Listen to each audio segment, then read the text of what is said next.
नमस्कार, बहुत स्वागत आप सभी का। आप देख रहे हैं आपका प्रोग्राम कहानी कुर्सी की। मैं हूं सौरभ शर्मा आपके साथ, और हमारे साथ चार मेहमान हमारे हर्षवर्धन त्रिपाठी जी, विजय त्रिवेदी जी, समीर चौकामकर साहब और एरिक मोड और एस बेल साहब स्टूडियो में आ चुके हैं। सर, बहुत स्वागत आप सभी का। बहुत सी खबरें हैं अंतर्राष्ट्रीय खबरों में। पाकिस्तान अब कैसे बता रहा है कि नूर खान पर जब ब्रह्मोस मिसाइल गिरी तो हमें डर किस बात का था, और ट्रंप के हम आखिर इतनी चापलूसी क्यों कर रहे हैं, इसके बाद भी बांग्लादेश को लेकर के एक बड़ा एक्शन हुआ है। 250 बांग्लादेशियों को हाथों में हथकड़ियां पहनाकर वायुसेना के विमान में बैठाकर ढाका भेज दिया गया है, और अब तक करीब 2500 से ज्यादा बांग्लादेशियों को, अवैध बांग्लादेशियों को उनके वतन वापस लौटाया जा चुका है ऑपरेशन सिंदूर के बाद। इसकी खबर भी आपको हम देंगे। इसके अलावा ट्रंप चाहकर भी पुतिन को नहीं मना पा रहे हैं, और पुतिन एक कॉन्फ्रेंस छोड़कर क्यों उठ गए ट्रंप का नाम लेकर, यह खबर भी आपको दिखाएंगे। हमारे यहां राजनीतिक खबरों में बहुत सारी खबरें हैं। दिल्ली में केजरीवाल के शीश महल के बाद रेखा गुप्ता के माया महल की चर्चा इतनी क्यों हो रही है। इसके अलावा आपको बिहार इलेक्शन में असदुद्दीन ओवैसी लालू यादव के साथ चुनाव लड़ने के लिए क्यों गुजारिश कर रहे हैं, इसकी खबर भी देंगे। अरविंद केजरीवाल भी बिहार का इलेक्शन लड़ेंगे, इसके बारे में बात होगी। लेकिन आइए शुरुआत करते हैं पाकिस्तान से आई एक ताजा खबर की। पाकिस्तान के प्रधानमंत्री शहबाज शरीफ के एक प्रमुख सलाहकार हैं, और इन्होंने पहली बार यह खुलासा किया है कि जब भारत की ब्रह्मोस मिसाइल, हालांकि उन्होंने ब्रह्मोस का नाम बदल के कुछ और कर दिया, जब वो इस्लामाबाद में उनके नूर खान एयरबेस पर जाकर के गिरी, तो उस वक्त पाकिस्तान की लीडरशिप में क्या माहौल था। सब जानते हैं कि नूर खान एयरबेस पर भारत ने ब्रह्मोस मिसाइल से हमला किया था। ये रावलपिंडी में पाकिस्तानी सेना के हेडक्वार्टर से बस कुछ ही किलोमीटर की दूरी पर है, और उनकी जो न्यूक्लियर कमांड अथॉरिटी है उसका बेस भी वहीं पर है। नूर खान एयरबेस पर हमले ने पाकिस्तान को बिल्कुल दहला दिया था, और इस युद्ध का एक निर्णायक मोड़ इसे माना जाता है। पाकिस्तान के प्रधानमंत्री शहबाज शरीफ के विशेष सलाहकार राणा सनाउल्लाह, जो पाकिस्तान के होम मिनिस्टर भी रह चुके हैं, इन्होंने खुलासा करते हुए अब कहा है कि भारत ने जब ब्रह्मोस मिसाइल से नूर खान एयरबेस पर हमला किया तो पाकिस्तान के पास सिर्फ 30 सेकंड का वक्त था यह जानने के लिए, यह पता करने के लिए कि यह जो मिसाइल आ रही है इसमें कहीं न्यूक्लियर बम तो नहीं लगा हुआ। उन्होंने कबूल किया कि जब यह मिसाइल एयरबेस पर गिरी तो पाकिस्तान की सरकार के पास 30-40 सेकंड का समय, केवल इतना था हमारे पास कि हम ये पता करें कि ये हथियार कौन सा आ रहा है, और इसके बाद हम इसका जवाब कैसे दें। ये जो ब्रह्मोस मिसाइल आ रही है इसके साथ कोई एटम बम तो नहीं लगा हुआ। वो 30 सेकंड हमारे लिए बहुत मुश्किल भरे थे, बड़े खतरनाक थे। राणा सनाउल्लाह की बात से यह साफ है कि भारत ने पाकिस्तान को जो सबक सिखाया उसका खौफ अभी तक दुनिया के सामने आ रहा है। लेकिन इन्होंने जो बात कही उसको 2-3 तरीके से हमें सोचना चाहिए कि पाकिस्तान एक तो बड़ा झूठा मुल्क है। अब यह प्रयास करके भी क्या ये दुनिया को फिर उसी न्यूक्लियर ब्लैकमेल में लाना चाहता है कि देखो साहब, उन्होंने मिसाइल अपनी मार दी और हम तो उसको रोक नहीं पाए, क्योंकि उन्होंने कहा हमारे पास केवल 30 सेकंड थे। तो 30 सेकंड में तो आप कैसे रोकते मिसाइल को? तो मिसाइल तो गिरने वाली थी, लेकिन हमको डर था कि इसमें न्यूक्लियर वेपन हो सकता है। फिर आगे वो ये कहते हैं कि चले, अगर उन्होंने न्यूक्लियर वेपन नहीं भेजा था, हमें तो लग सकता था कि न्यूक्लियर वेपन है, और हम इसके जवाब में कुछ और कर देते तो दुनिया कितने बड़े न्यूक्लियर वॉर में घिर जाती। अब ये पूरी दुनिया को समझते हैं बेवकूफ, और अपने आप को दुनिया का सबसे बड़ा समझदार आदमी समझते हैं। ये पहले तो ये कैसे विशेष सलाहकार हैं भाई, इनके प्रधानमंत्री को तो नाम अच्छे से याद है, ब्रह्मोस। उन्होंने बताया था इन्होंने हमारे एयरबेस पर ब्रह्मोस मिसाइल मार दिए, मुझे हमारे सिपह सलार ने बताया जब मैं स्विमिंग करने जा रहा था उससे पहले। अब इनको नहीं मालूम, इनको हरमोस मिसाइल सुनाई दी। खैर एनीवे, अब ये कह रहे हैं साहब कि उसमें न्यूक्लियर हथियार था कि नहीं हमको पता करने के लिए केवल 30 सेकंड थे। सर, ऐसे चलती है दुनिया?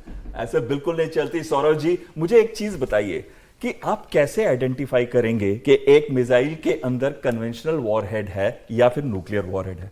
दूसरी बात, ये एयर लॉन्च क्रूज मिसाइल थी, इनको तो ये भी नहीं पता था कि ये मिसाइल है, क्योंकि 30 सेकंड के अंदर तो उसको पहली बार उनके रेडार पे वो ब्लिप दिख रहा है कि कुछ आ रहा है, और सुपरसोनिक स्पीड है 2.9 माक, यानी कि 3 गुना स्पीड ऑफ साउंड से ज्यादा। इनके पास तो रिएक्शन टाइम भी नहीं था, उस मिसाइल ने आके तबाही मचा दी। 19 ऐसी मिसाइलें हमने की, 11 से 12 बेस उनके उड़ा दिए। तो ये जो इनकी नॉलेज दर्शाता है, ये कहते हैं कि हमारे पास समय नहीं था कन्वेंशनल और न्यूक्लियर वेपन्स के बीच में डिस्टिंग्विश करने का। ऐसा अभी तक कोई भी तरीका नहीं बना कि हम डिसाइड कर सकें कि यह मिसाइल जो आ रही है ये कन्वेंशनल है कि न्यूक्लियर है, पहली बात। दूसरी बात, जिनके पास 5500 न्यूक्लियर वेपन्स हैं रशिया, और 5002 है अमेरिका, वो उनके पास वो टेक्निक नहीं है कि ये पता चल जाए कि किसकी मिसाइल क्या है। और सभी बात करते हैं सेकंड स्ट्राइक की, शायद इनको न्यूक्लियर डॉक्ट्रिन नहीं पड़ी। भारत कभी भी फर्स्ट स्ट्राइक नहीं करता, ये हमारी न्यूक्लियर डॉक्ट्रिन के अंदर है। हम सेकंड स्ट्राइक पे रिटेलिएट करेंगे, और सेकंड स्ट्राइक का मतलब है कि जब हमारे ऊपर हिट हो जाए तब हम मैसिव रिटेलिएशन करेंगे। तभी तो हमारे पास हमारे न्यूक्लियर वेपन्स भी ज्यादा है और उनकी क्षमता भी ज्यादा है। हमारे न्यूक्लियर वेपन्स की क्षमता 12 से 40 किलोटन मोस्टली, इनके तो 5 से लेके 15 किलोटन तक भी नहीं है, सब टैक्टिकल न्यूक्लियर वेपन्स है। पाकिस्तान को यही तो डर है, उनके पास कोई ऐसी चीज नहीं जिससे वो हमारे ऊपर खौफ कर सकें। इसी वजह से बार बार कहते हैं कि हम तो बम फोड़ देंगे। अरे कैसे फोड़ दोगे आप? अभी तो आपके ऊपर गिरा ही कुछ नहीं है, तो आप क्या अरे मैं कह रहा हूं, अच्छा आपने साफ कर दिया, कोई नहीं पता लगा सकता कि ये वेपन कौन सा आ रहा है। आप पता कर भी लेते, ये किसी तरीके से किसी जेन्युइन को बुला के पूछ लेते अगर कि भैया क्या है इसमें लगा हुआ जो भारत ने मारा है हमारे ऊपर, तो जो होना तो हो ही जाता। आप उसके बाद क्या कर लेते? फिर ये बेवकूफ बनाते हैं दुनिया को कि अच्छा भारत ने तो नहीं किया न्यूक्लियर अटैक, लेकिन अगर हम इस धोखे में आ जाते और हम कर देते तो, मतलब आप किसी भी कीमत पर केवल दुनिया को ये न्यूक्लियर के शब्द से वो न्यूक्लियर ब्लैकमेलिंग की बात जो है ना, वही बात है ना। प्रधानमंत्री ने जिस बात का जिक्र किया था कि न्यूक्लियर ब्लैकमेलिंग से काम नहीं चलेगा, और वो उनको समझ, मुझे नहीं पता कि ये रक्षा मंत्री कैसे रहे थे, और ये होम मिनिस्टर थे और विशेष सलाहकार थे, sorry very special home minister थे और विशेष सलाहकार हैं। तो खुदा खैर करे कि प्रधानमंत्री के ऐसे सलाह खैर करे। हालांकि मुझे तो हैरानी होती है, क्योंकि मुझे फिर से वो बात याद आती है कि मैं, जो हमारे नवाज शरीफ साहब थे पहले फॉर्मर प्राइम मिनिस्टर, वहाँ पर वजीर आजम, उनका इंटरव्यू कर रहा था कारगिल के बाद। तो उनसे मैंने पूछा था कि भाई ये परवेज मुशर्रफ साहब ने जो किया, तो कहता अरे कमाल करते हैं आप, मुझे बिल्कुल पता नहीं था, मैंने वाजपेयी साहब के सामने भी कसम कहा था। तो फिर मैंने उनको उसमें वो रिकॉर्ड बोले थे, कसम खा के कहा, कसम खा कर, और फिर मैंने उनको बोला कि मैंने कहा सर खुदा खैर करे कि पाकिस्तान को ऐसा वजीर आजम मिला जिसको ये पता नहीं कि उसके मातहत क्या कर रहा है। सही बात है। तो अब ये तो विशेष सलाहकार है, उनको भी नहीं पता, और अब इन्हें ऐसा सलार मिला है, ऐसा सलार मिला। और जब ये स्थिति है उसके, और यही एक बड़ी वजह है कि पाकिस्तान आपसे सीधी जंग करने की हिम्मत नहीं करता। अब सर दूसरी बात है, या तो ये इतना डरते हैं इंडिया से कि मतलब इनको ये भी भरोसा नहीं कि भारत कभी न्यूक्लियर हम पर स्ट्राइक कर देगा। कैसे कर देगा? किसी स्टेट की कोई स्टेटेड पॉलिसी होती है, कुछ होता है, वॉर के भी कोई डायनेमिक्स होती है। बिल्कुल, और हमारी डायनामिक्स बहुत क्लियर है। हमने अपने न्यूक्लियर डॉक्ट्रिन के अंदर बहुत क्लियरली मेंशन किया है, no first strike and no strike against a non nuclear state. ये दोनों बहुत क्लियरली बोल दिए। हम तो ये कहते हैं कि अगर आप हमारे ऊपर करोगे तो it will be a massive retaliation, यानी कि हम आपके वजूद को खत्म कर देंगे, आपके अस्तित्व को खत्म कर देंगे, और वो क्षमता हमारे पास है। मैं आपको बताता हूं, अच्छा ये बात इन्होंने एक्चुअली कही क्यों, ये जो बातचीत आगे चली है, फिर आगे ये कहते हैं कि देखो दुनिया में न्यूक्लियर वॉर हो जाती, गलतफहमी से ही हो जाती चाहे, लेकिन हो सकती थी। तो अगर ट्रंप ने ये जंग रुकवा दी तो ट्रंप को न्यूक्लियर कह रहा हूं, नोबेल पीस प्राइज मिलना ही चाहिए ना। आप वो ये आर्गुमेंट को वहां ले जा रहे थे कि ट्रंप ने जो बीच बचाव किया वो बहुत जरूरी था। तो असली सेवा भाव तो वो है ना। नहीं वो ठीक है। और मतलब आप लोग बार बार सलाहकार कह रहे हैं, गलत कह रहे हैं। वो देखिए वो शरिया वाले सलाहकार होंगे तो उसमें तो ऐसे ही सब कुछ दिखता है। और जो आपने कहा जिन्नात की बात, तो आप डिटेक्ट भी कर लें, सब कुछ कर लें, तो देश के लोगों को भी पता है। लेकिन फिर से ये जानना चाहिए, न्यूक्लियर कोई बटन नहीं होता है। ये टीवी में, वेब सीरीज में और उस सब में देखिए, न्यूक्लियर फैसिलिटीज, उससे जुड़े हुए जो आर्मामेंट, उससे जुड़ी जो मिसाइल होती है, वो अलग अलग जगह बहुत सिक्योर करके रखी जाती है। उसको असेंबल करके तब किसी पर आप टारगेट करते हैं। ये कोई ऐसा नहीं है कि कहीं रखी हुई और एक ये बटन है। जैसे कई बार लोग कहते हैं किसके पास परमाणु बटन है, तो सब बताते हैं कि इनके पास, वो फिल्म में ठीक है, ऐसे परमाणु बटन कहीं नहीं होता। अगर ऐसा हो तो कोई भी उसको कब्जा करके आतंकवादी भी बटन दबा सकता है, ऐसा नहीं होता है। अब अगर हम कह रहे हैं कि पाकिस्तान ये बता रहा है कि हमारे ऊपर हमला हुआ, बिल्कुल ठीक बात है, बहुत डरे हुए थे। दूसरा, जब वो कहते हैं कि हम कर देते गलतफहमी में, अरे आप तो जानबूझ के करके देख लो। आपकी तो ये स्थिति नहीं है कि जो आपके पास जो नॉर्मल फाइटर जेट्स होते हैं, नॉर्मल जो मिसाइल्स हैं, नॉर्मल जो ड्रोन्स हैं, जितने भी आर्म्स एम्युनिशन हैं, आपके पास है ही नहीं। आपकी स्थिति यह है कि अगर सचमुच ये लड़ाई हफ्ते, 2 हफ्ते, 3 हफ्ते चल जाए तो आप शायद कटोरा लेके किस तरफ निकलेंगे ये भी आपको दिशा नहीं पता हो, क्योंकि हर दिशा से आपके लिए संकट है। लेकिन एक चीज जरूर तय हो गई, जिसको भारत में बार बार कहा जा रहा था, भैया बहुत बुरा मार पड़ी है, एकदम इतनी पिटाई इन लोगों की हुई है ना कि जैसे कहते हैं ना फिल्म में नहीं होता है किसी के घर परिवार को पूरी तबाही हो जाए तो जब वो बड़ा होता है बच्चा तो अचानक एक दिन किसी दिन सपने से उठ के जाग जाता है तो उसको हमेशा वैसे बुरे सपने आते रहते हैं। तो पाकिस्तान के लिए ये जो 3 रातें थी ये वो बुरे सपने हैं जो उनके मंत्रियों को, उनके सलाहकारों को, उनके सिपह सालारों को, सैनिकों को, सबको रात में अचानक आती है चिहुक के उड़ जाते। अभी आपने कहा लेकिन कि अगर ये जंग लंबी चल जाती तो कटोरा लेके निकलना पड़ता। आजकल पाकिस्तान के हौसले बड़े बढ़े हुए हैं, आपको मालूम है? उनका फॉरेन एक्सचेंज रिजर्व कितना है? कितना बड़ा फॉरेन एक्सचेंज रिजर्व हो चुका उनका? 14.5 बिलियन, $14.5 बिलियन है उनके पास। आपके पास क्या है? 700 बिलियन, 697 बिलियन, 700 बिलियन भी नहीं है आपके पास। आप कह रहे हैं कि पाकिस्तान की सरकार जो है, जो राणा सनाउल्लाह साहब हैं और शहबाज शरीफ साहब हैं, मुझे लगता है भारत सरकार का साथ दे रहे, क्योंकि वो खुद ही बार बार ये बता रहे हैं कि हमारी इतनी पिटाई हो गई, हमारे ये एयरबेस को खत्म कर दिया। ये सारे सवाल तो हम यहाँ पर पूछ रहे हैं ना। नहीं, अच्छा, हाँ, इसी बातचीत का एक और हिस्सा मुझे याद आ गया समीर जी। इसमें आगे फिर ये व्यक्ति ये कहता है राणा सनाउल्लाह कि वो जिन्होंने कहा 30 सेकंड थे तो मिसाइल तो आके गिरने वाली थी, तो हम सब बड़े वो थे कि पता नहीं इसमें क्या है। लेकिन हमारा जो आसिम मुनीर था वो बड़ा निश्चिंत बैठा हुआ खड़ा हुआ था, वो बिल्कुल परेशान। उसके हेडक्वार्टर के बगल में मिसाइल गिर रही है आके, और ये कह रहे हैं कि बड़ा निश्चिंत था, बड़ी बहादुरी दिखाते हैं। और क्यों? बोले कि कर लेने दो इनको जो करना है कर लेने दो। इसके बाद ये कितना बड़ा अंजाम भुगतेंगे। ऐसा पाकिस्तान ही हो सकता है। तो ये अपने लोगों को दिलासा देते हैं। देखिए, पिछले कुछ दिनों से लगातार जो पाकिस्तान के नेताओं के और सेना प्रमुखों के जो बयान आ रहे हैं और जो डर दिख रहा है, ये डर अच्छा है। एक समय था कि जब भारत डरता था कि भाई ये पाकिस्तान के पास न्यूक्लियर बम है, भारत डरता था कि भाई चीन पाकिस्तान की तरफ से लड़ लेगा, भारत डरता था कि भाई अमेरिका का पूरा सपोर्ट है, भारत अकेले कैसे लड़ पाएगा। तो भारत जब पाकिस्तान के आतंकी हमले होते थे, पाकिस्तान से कोई स्थिति ऐसी युद्ध की आती थी, तो भारत कदम पीछे खींचता था या अमेरिका से बात करता था कि भाई इस मामले को आप देखिए क्या करना है। अब 2014 के बाद वो स्थिति नहीं है। अब पाकिस्तान भी इस बात को समझ गया है कि भारत से आप लड़ोगे तो आपको बचाने के लिए न चीन आने वाला है, न रशिया आएगा, न अमेरिका आपको बचा पाएगा। मोदी से आप लड़ोगे तो आपको कोई नहीं बचा पाएगा। यहीं पर केवल इसी जगह पर मैं एक बयान और सुनाना चाहता हूं, फिर क्योंकि आपने मुझे याद दिला दिया ये कि डर किसका है पाकिस्तान में। आप सुनो, पाकिस्तान में एक पत्रकार है कंवर चीमा, इन्होंने 2 बड़ी बातें पब्लिकली कही हैं।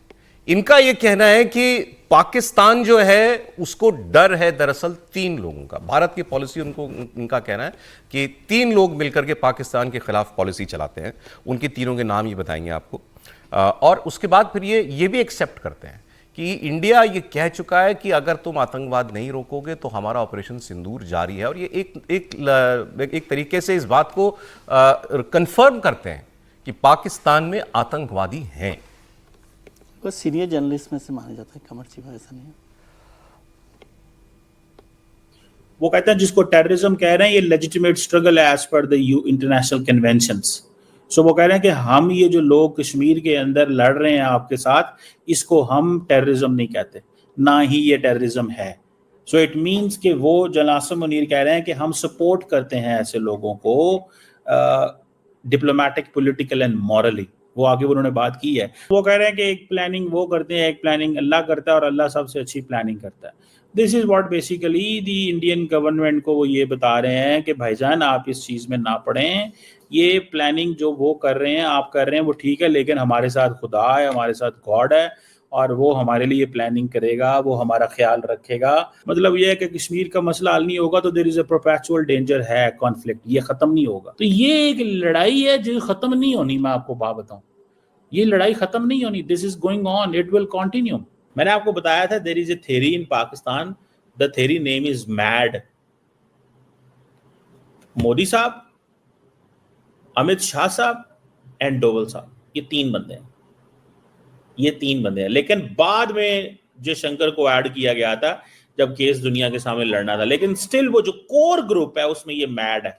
मोदी, अमित शाह एंड डोवल साहब, ये 3, ऑल दीज 3 मेजर प्लेयर्स हैं।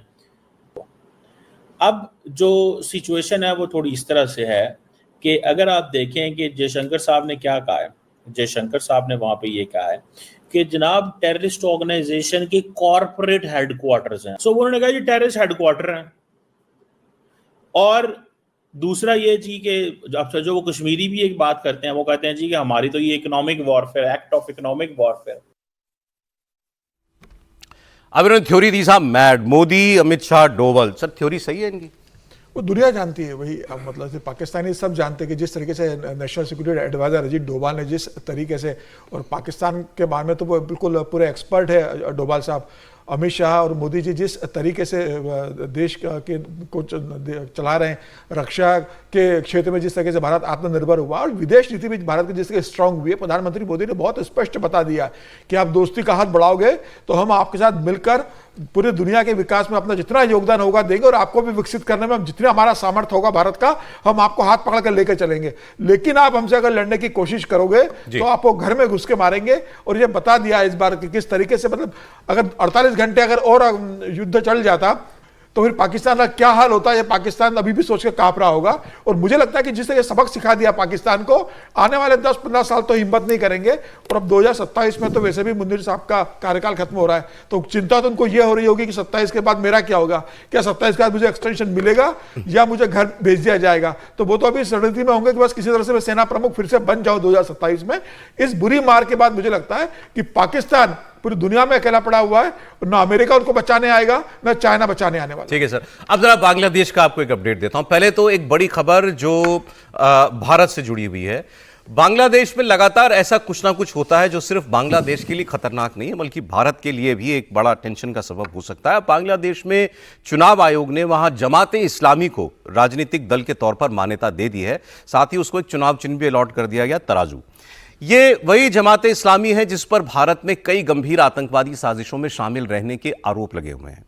जम्मू कश्मीर और असम में इसकी अवैध गतिविधियों की जानकारियां खुफिया एजेंसियों को कई बार मिलती रही हैं। जमाते इस्लामी पाकिस्तान में बांग्लादेश की आज़ादी के खिलाफ रहा है। सोचें, शेख हसीना जब बांग्लादेश की प्रधानमंत्री थी तब उन्होंने जमाते इस्लामी को कभी पनपने नहीं दिया, इसको बैन किया हुआ था। और जब से वहां तख्ता पलट हुआ है, मोहम्मद यूनुस की सरकार आई है, तो जमाते इस्लामी को वो लगातार आगे बढ़ाते जा रहे हैं। पहले सत्ता में भागीदार बनाया, उससे जुड़े कई लोगों को सरकार में जगह दी गई और अब उसकी चुनाव लड़ने की मान्यता भी जो है बहाल कर दी गई है। और बांग्लादेश की अंतरिम सरकार बनते ही जमाते इस्लामी पर लगा प्रतिबंध हटा दिया गया था।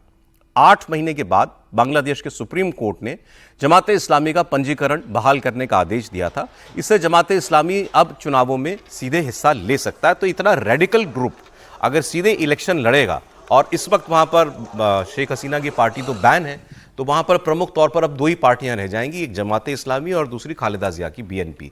तो इन दोनों पार्टियों में के बीच में ये इलेक्शन जो है अब लड़ा जाना है, और उसमें जमाते इस्लामी को अच्छी कामयाबी मिल सकती है। ये भारत के लिए अच्छी खबर नहीं होगी। एक खबर, ये दूसरी भी जल्द आपको लगे हाथ खबर दे देता हूं। गुजरात से, वडोदरा से अवैध बांग्लादेशियों को ढाका डिपोर्ट किया गया है। 250 अवैध बांग्लादेशियों को एयरफोर्स के स्पेशल प्लेन से ढाका भेजा गया है। और इस दौरान इन बांग्लादेशियों के हाथों में, अवैध रूप से जो भारत में आए थे, इनके हाथों में हथकड़ियां लगी हुई थी। और गुजरात में पिछले कई दिनों से बांग्लादेशियों के खिलाफ ऑपरेशन चल रहा है। पिछले 2 महीने में, खासकर ऑपरेशन सिंदूर के बाद, 1200 अवैध बांग्लादेशियों को वापस भेजा जा चुका है गुजरात से, ऐसा एक एस्टिमेट है। और अब तक 2500 शायद पूरे भारतवर्ष से अलग अलग रिपोर्ट्स के मुताबिक बांग्लादेशियों को बाहर भेजा गया। और इसमें एक परिवर्तन यह है, वैसे तो एक बड़ी लंबी प्रक्रिया है, और इनमें से भी अगर कोई या इनका कोई परिवारजन जो है वो अदालत चला जाए तो फिर वो मामला जो है वो टल सकता है। एक प्रक्रिया होती है ये तय करने की कि ये व्यक्ति भारतीय है या विदेशी मूल का है, सही रास्ते से आया है या अवैध रूप से आया है। लेकिन अब भारत ने एक दूसरी तरीका अपनाया है। इनका एक बार निर्धारण कर लिया कि ये अवैध तरीके से भारत में घुसे हैं, तो उसके बाद एक पुश इन रादर कहना चाहिए, पॉलिसी इस वक्त चल रही है।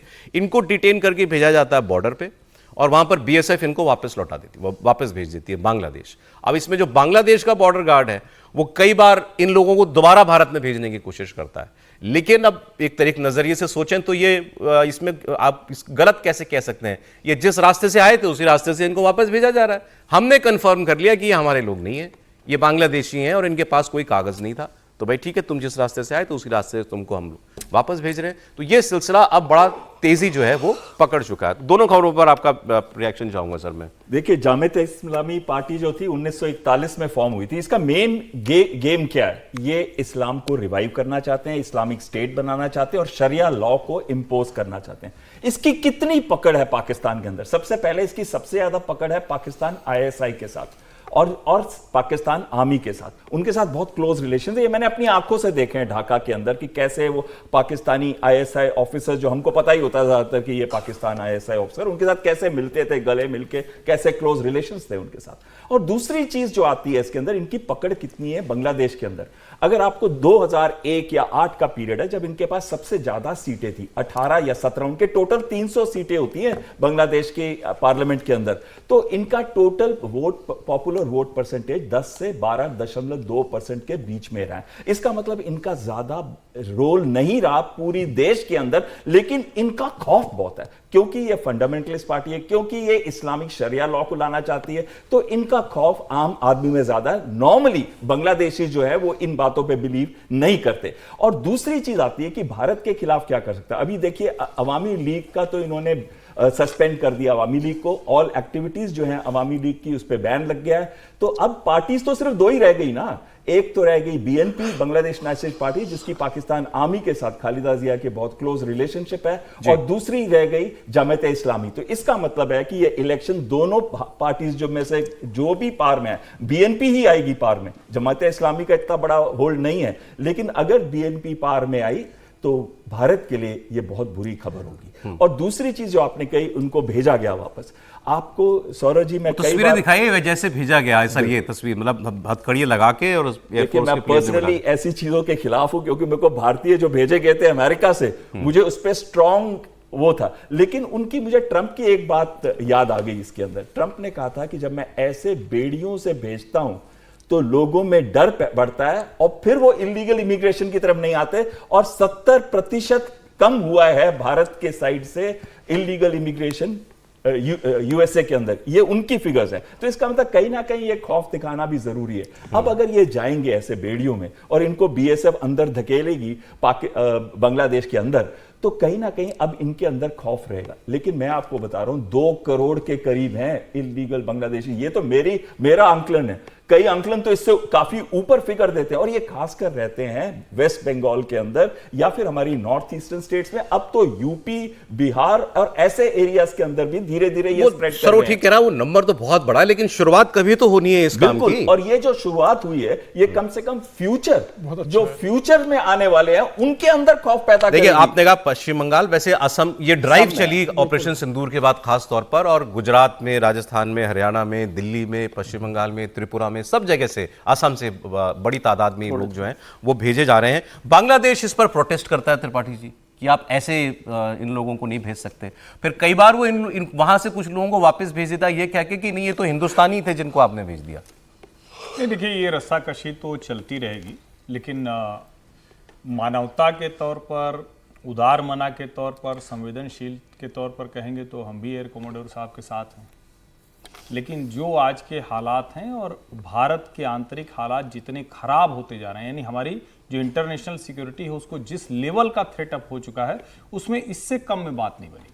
और मुझे एक बात बहुत अच्छी लगी कि भारत सरकार पहली बार 1974 में, मुझे जहां तक याद आ रहा है, इंदिरा गांधी का वो इंटरव्यू था जो बड़ा चर्चित है, जिसमें असम को लेकर उन्होंने कहा था कि मुझे दर्द है, दुख है कि ये जो अवैध घुसपैठिए बांग्लादेशी आ रहे हैं, हम इनको वापस ले जाने का कोई रास्ता नहीं निकाल पा रहे हैं। हमारा असम बर्बाद हो रहा है, हमारा पूर्वोत्तर बर्बाद हो रहा है, यहाँ की ट्राइब्स के कस्टम्स, ट्रेडिशन सब खत्म होते जा रहे हैं। और वहां से हम आज 2025 में आ गए। आज पहली बार हम ये देख रहे हैं कि कोई सरकार इस तरह से कड़ाई से उनको वापस भेज रही है। मेरा ये मानना है सभी राज्य सरकारों को, सभी राजनीतिक दलों को अपने जो छोटे छोटे हित हैं उससे ऊपर उठना चाहिए और कहना चाहिए कि एक भी बांग्लादेशी, एक भी रोहिंग्या। और जब हम ये कह रहे हैं तो हम तो बांग्लादेश की जो सर्वोच्च नेता रही हैं उनको शरण दे रहे हैं, यानी उदारता, मानवता में हम, संवेदनशीलता में कम नहीं है। लेकिन ये बहुत जरूरी है, ये तरीका जैसे भी हो, अवैध रूप से बांग्लादेशी जो यहाँ आए वापस भेजे जाने चाहिए। सर देखिए, पहले तो मैं जमात इस्लामी पर कहूँ कि वो जितना रेडिकल ऑर्गेनाइजेशन, लेकिन उसकी वजह क्या है? अभी आपने कहा कि चुनाव आयोग ने मान्यता दे दी, वो इसलिए क्योंकि जो पॉलिटिकल पार्टी है आपने उसको तो खारिज कर दिया एक तरह से, हसीना की पार्टी जो है अवामी लीग। तो दुनिया में कैसे बताएं, फिर इलेक्शन होंगे वहाँ, पार्टी एक बची तो इलेक्शन कैसे होगा? तो एक डेमोक्रेटिक सिस्टम में ये बताया जाए कि बांग्लादेश में डेमोक्रेटिक तरीके से चुनी गई है सरकार और वो इलेक्शन हुआ। जमात इस्लामी की जैसे कमांडर साहब ने भी कहा कि भाई 20 सीटें आएगी, 25 सीटें आएगी मैक्सिमम, इससे ज़्यादा तो आने वाली नहीं है। लेकिन ये तो दिखाया जाएगा ना, तब आप सौरभ सर तो ये नहीं कहेंगे ना कि वहाँ पर चुनाव ही नहीं हुए। दो पार्टियां अलग अलग तरीके से चुनाव लड़ रही थी, तो उसका एक पर्पज है कि एक इंटरनेशनल इमेज में ये बात कही जाए कि चुनाव वहाँ पर करवाए जा रहे हैं। और दूसरी बात मैं समझता हूँ कि ये तो बहुत हिम्मत भरा काम भी है और बड़ा काम भी है कि ये करना ही चाहिए कि जो अवैध बांग्लादेशियों को लेकर जिस तरह से उनकी वापसी की गई है, अब उसका मानवाधिकार की बात हो, उदार मन रहने की बात हो, हम लोग तो नहीं समझते कि ऐसे करना चाहिए, लेकिन सरकार ने जो सोचा होगा। मैं कोई विदेशी एक बार कुछ पढ़ रहा था, उनको बहुत दर्द है इस बात पे कि भारत इस तरीके से भेज रहा है बांग्लादेशियों को। नहीं, जैसे हमारे यहाँ भी आए थे तो हमें भी दर्द हुआ था, तो आदमी के तौर पर देखा जाए, लेकिन ये वापस भेजना है और इस पर काम शुरू हो गया, ये बड़ा काम है। और इसमें मैं समझता हूँ कि जो हमारी पॉलिटिकल पार्टीज है ना, अब वो इसको दूसरे तरीके से ना बनाए, अवैध बांग्लादेशियों को अवैध बांग्लादेशी। अब वो सर हो जाए तो बहुत अच्छा है, अभी तक तो हुआ नहीं कि एक सेम पेज पर आ जाए इतने बड़े मुद्दे पर। बहुत स्वागत है आपका एक बार फिर, आप कहानी कुर्सी की देख रहे हैं। मैं हूं सौरभ शर्मा, आपके साथ चारों मेहमान हमारे साथ हैं। अब एक खबर आपको देते हैं, जो यूक्रेन और रूस की लड़ाई चल रही है और इसमें ट्रंप ने जितनी कोशिशें की कि युद्ध रुक जाए, वो कहां तक पहुंचा। रूस और यूक्रेन के बीच चल रहे इस लगभग 4 साल लंबे युद्ध को बहुत वक्त बीत चुका, स्थिति वैसी की वैसी बनी हुई है। इस बार इस बीच शांति के कई प्रयास हुए, लेकिन नतीजा कुछ नहीं निकला। एक बार फिर वही हाल है। रूस के राष्ट्रपति व्लादिमीर पुतिन ने गुरुवार को अमेरिका के राष्ट्रपति डोनाल्ड ट्रंप से फोन पर 1 घंटा फिर बात की। ये दोनों नेताओं के बीच हुई छठी बातचीत है जब से ट्रंप जनवरी में आए चुन करके। इस दौरान पुतिन ने रूस और यूक्रेन युद्ध को लेकर यह साफ कह दिया है कि वो बातचीत के जरिए चाहेंगे कि इस युद्ध का हल हो जाए, लेकिन इस युद्ध को शुरू करने के पीछे जो उनके मुख्य उद्देश्य थे, जो लक्ष्य थे, उनसे रूस पीछे नहीं हटेगा।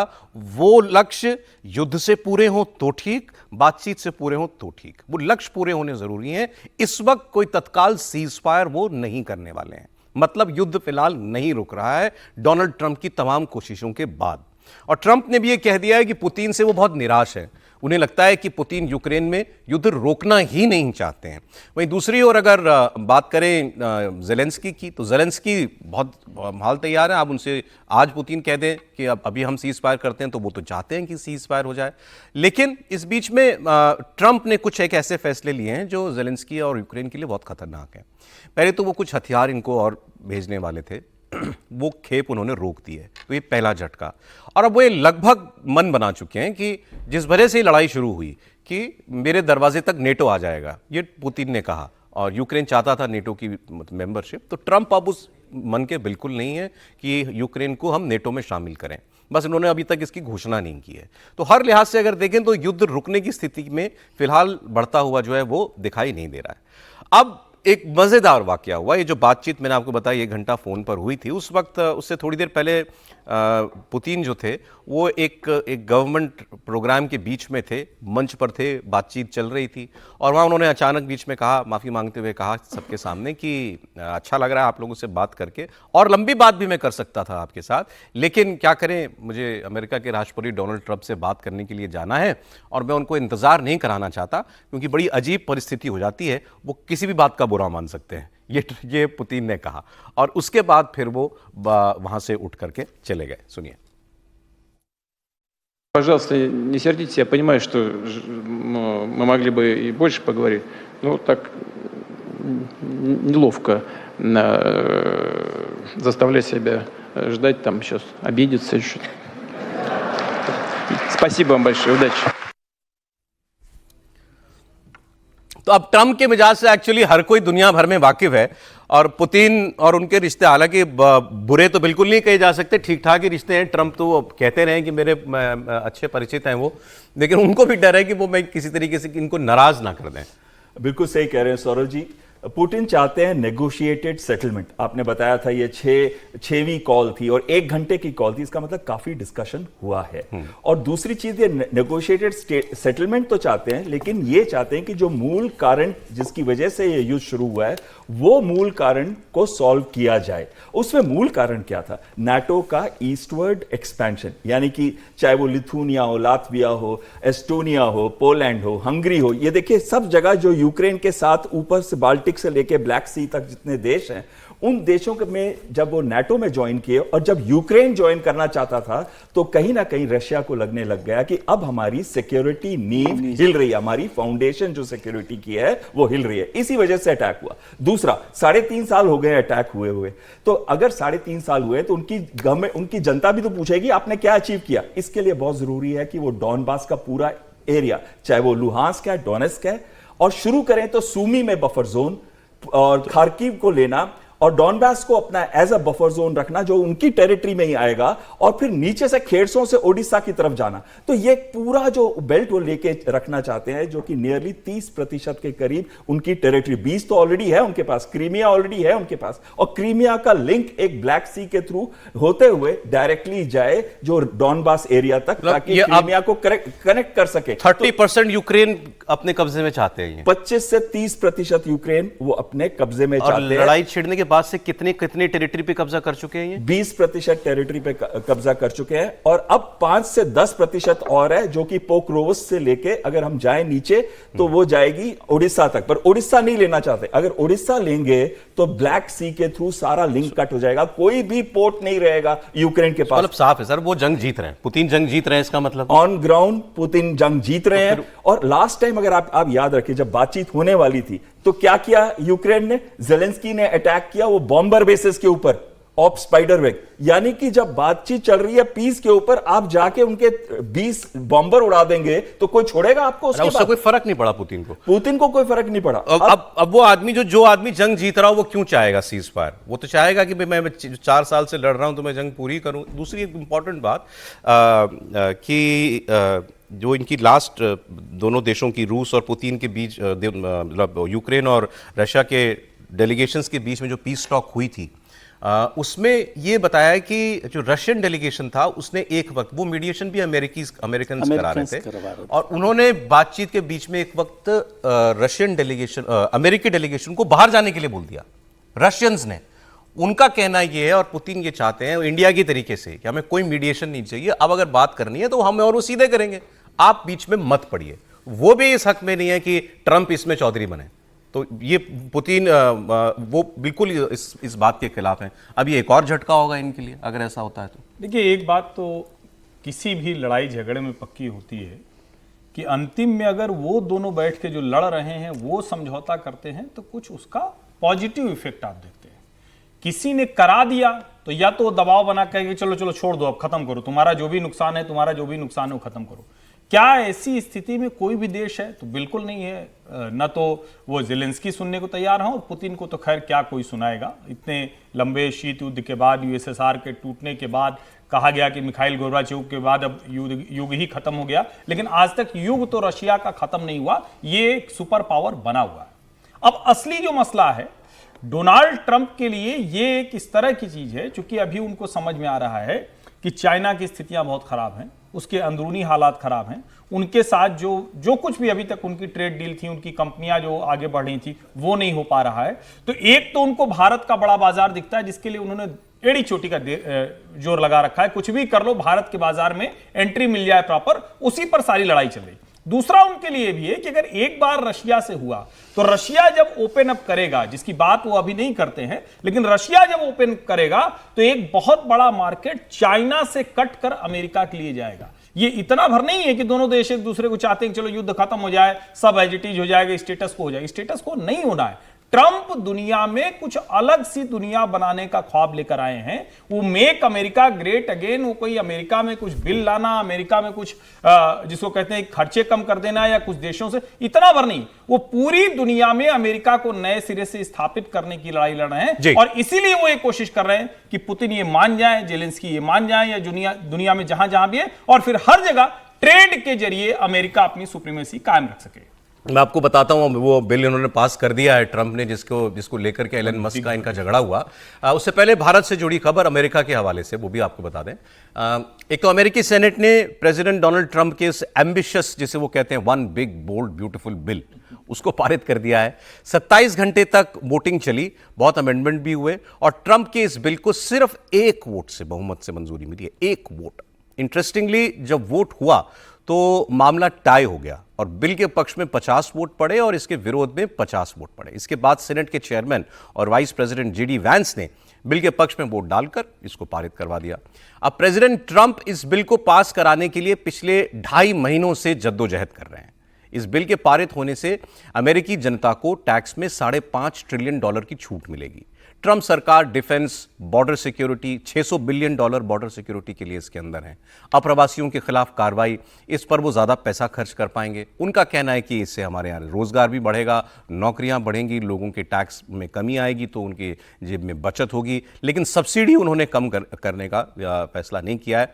अभी झगड़ा क्यों हुआ था? क्योंकि इससे अमेरिका का जो कर्ज है उसकी सीलिंग और बढ़ जाएगी। $5 ट्रिलियन कर्ज अब अमेरिका ले सकता है इस बिल के बाद।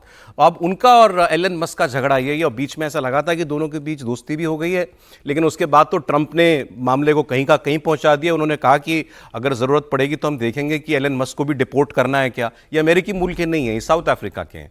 उन्होंने कहा हम चेक करेंगे इनके कागज वागज, इनको वापस भेजना पड़ा तो इनको भी भेजेंगे। तो उनके बीच में कोई सुलह नहीं हो रही है। और एलन मस्क ने ये धमकी और चेतावनी दी थी कि ये बिल अगर पास हो गया तो इस बिल के पास होने के बाद फिर वो एक नई पार्टी बनाएंगे और अगला इलेक्शन लड़ेंगे। तो अमेरिका में अब ये डेमोक्रेट और रिपब्लिकन इनके बीच में जो ये होता रहता है हर चुनाव में मुकाबला, अब वो चाहते हैं कि इसमें एक नई पार्टी बनाकर उसको भी लोगों के बीच रखा जाए। सुनाते हैं। The yeas are 50, the nays are 50. The Senate being evenly divided, the Vice President votes in the affirmative. The bill as amended is passed. We had a big day today. The bill passed, and I think it's going to do very well in the House. आज हमारे लिए बड़ा दिन था। Bill पारित हो गया और मुझे लगता है कि हाउस में भी ये बिल पारित हो जाएगा। हम देखेंगे कि मसले कैसे सुलझते हैं। लग रहा है कि ये बिल समय से पहले पारित हो जाएगा। देखिए आगे क्या होता है। मुझे बिल पारित होने की खुशी है। मुझे लगा था कि सीनेट में ये मामला पेचीदा होगा। हमारे लिए हाउस से ज्यादा सीनेट में चुनौतियां होंगी। हम बिल को वहां ले गए और मोटा मोटी हम जो चाहते थे उसको मंजूरी मिल गई। एक शानदार पैकेज है, पास हो गया। तो ये अब तक का पारित किया गया सबसे बड़ा विधेयक होगा। ज्यादातर लोग 7 या 8 अलग अलग बिल चाहते थे और मुझे लगा कि ये तो मुश्किल काम होगा, यानी या तो 100% सहमति होगी या फिर कुछ नहीं होगा। लेकिन इस बिल में सबके लिए कुछ ना कुछ है। इस तरह एक साथ पारित करने का फायदा होगा। तो हम इस बात से खुश हैं। नतीजों से हमें खुशी होगी।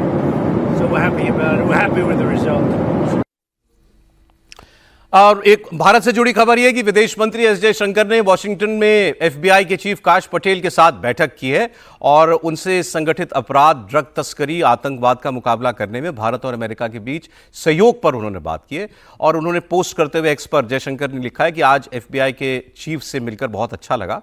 आपको बता दें, जयशंकर अमेरिकी विदेश मंत्री मार्को रूबियो के निमंत्रण पर अमेरिका की आधिकारिक यात्रा पर मौजूद हैं। तो उनकी एफबीआई चीफ से मुलाकात भी हो रही है, फॉरेन मिनिस्टर से मुलाकात हो चुकी है, रक्षा मंत्री की अभी वहां के रक्षा मंत्री से मुलाकात हुई थी। तो भारत की अमेरिका के साथ लगातार एंगेजमेंट्स जो हैं वो बढ़ती जा रही हैं इस बीच। सर, बहुत महत्वपूर्ण है क्योंकि खासतौर से हम लोग बहुत परेशान थे। हम लोग मतलब कुछ लोग देश में परेशान थे जब से वो लंच हुआ है। बिरयानी, बहल साहब को पता क्या क्या बिरयानी में था, लेकिन वो असीम मुनीर साहब की जो लंच हुआ उसके बाद से। और ये समझना चाहिए कि लंच कितने भी हो जाएं, भारत और अमेरिका के जो रिश्ते हैं वो स्ट्रेटेजिक रिलेशनशिप भी है, एक तो स्ट्रेटेजिक पार्टनरशिप है। और दोनों देशों का मुकाबला आप किसी एक लंच से नहीं कर सकते, इसको भी समझने की ज़रूरत है। और इसलिए वो ट्रंप साहब 15 बार 12 बार कितनी भी बार बोलते हैं, फिर वापस वहीं आकर बैठते हैं कि भारत के साथ कैसे काम किया जाना चाहिए। ये जो बिल पास हुआ ना, ये भी भारत के लिए महत्वपूर्ण है। इससे भी भारत के लिए भी बहुत सारी चीज़ें, रास्ते खुलने वाले हैं। अच्छा। कुछ चीज़ों पर परेशानियां भी होने वाली है, लेकिन वो बड़ा है। और ट्रंप जो है, जब आए थे, आपको याद हो बाइडेन की जब सरकार थी तब भी वो, जैसे पहले हम यूक्रेन की बात कर रहे थे, तो उसमें भी उन्होंने कहा था कि भाई वो युद्ध बंद कराना चाहते हैं। उनका सारा फोकस ट्रेड पर है कि दुनिया में एक ट्रेड के रास्ते से कैसे पूरी दुनिया को बदला जाए, तस्वीर को बदला जाए। उसके लिए वो चाइना के साथ झगड़ा भी करते हैं, साथ भी आते हैं, पुतिन के साथ निराश भी होते हैं, किसी दिन खुश भी हो जाएंगे। आज 1 घंटे बात हुई है, किसी दिन आधा घंटे बात होगी तो वो कहेंगे I am happy with Putin. तो वो सारी बातें चल रही है। और विदेश मंत्री की मार्को रूबियो के साथ बातचीत, आपको याद हो ऑपरेशन जो सिंदूर था उस समय जेडी वैंस और मार्को रूबियो के साथ ही बात चल रही थी विदेश मंत्री की। और वो लगातार बातचीत चल रही है, रक्षा के सौदों को लेकर भी, विदेश मामलों को लेकर भी।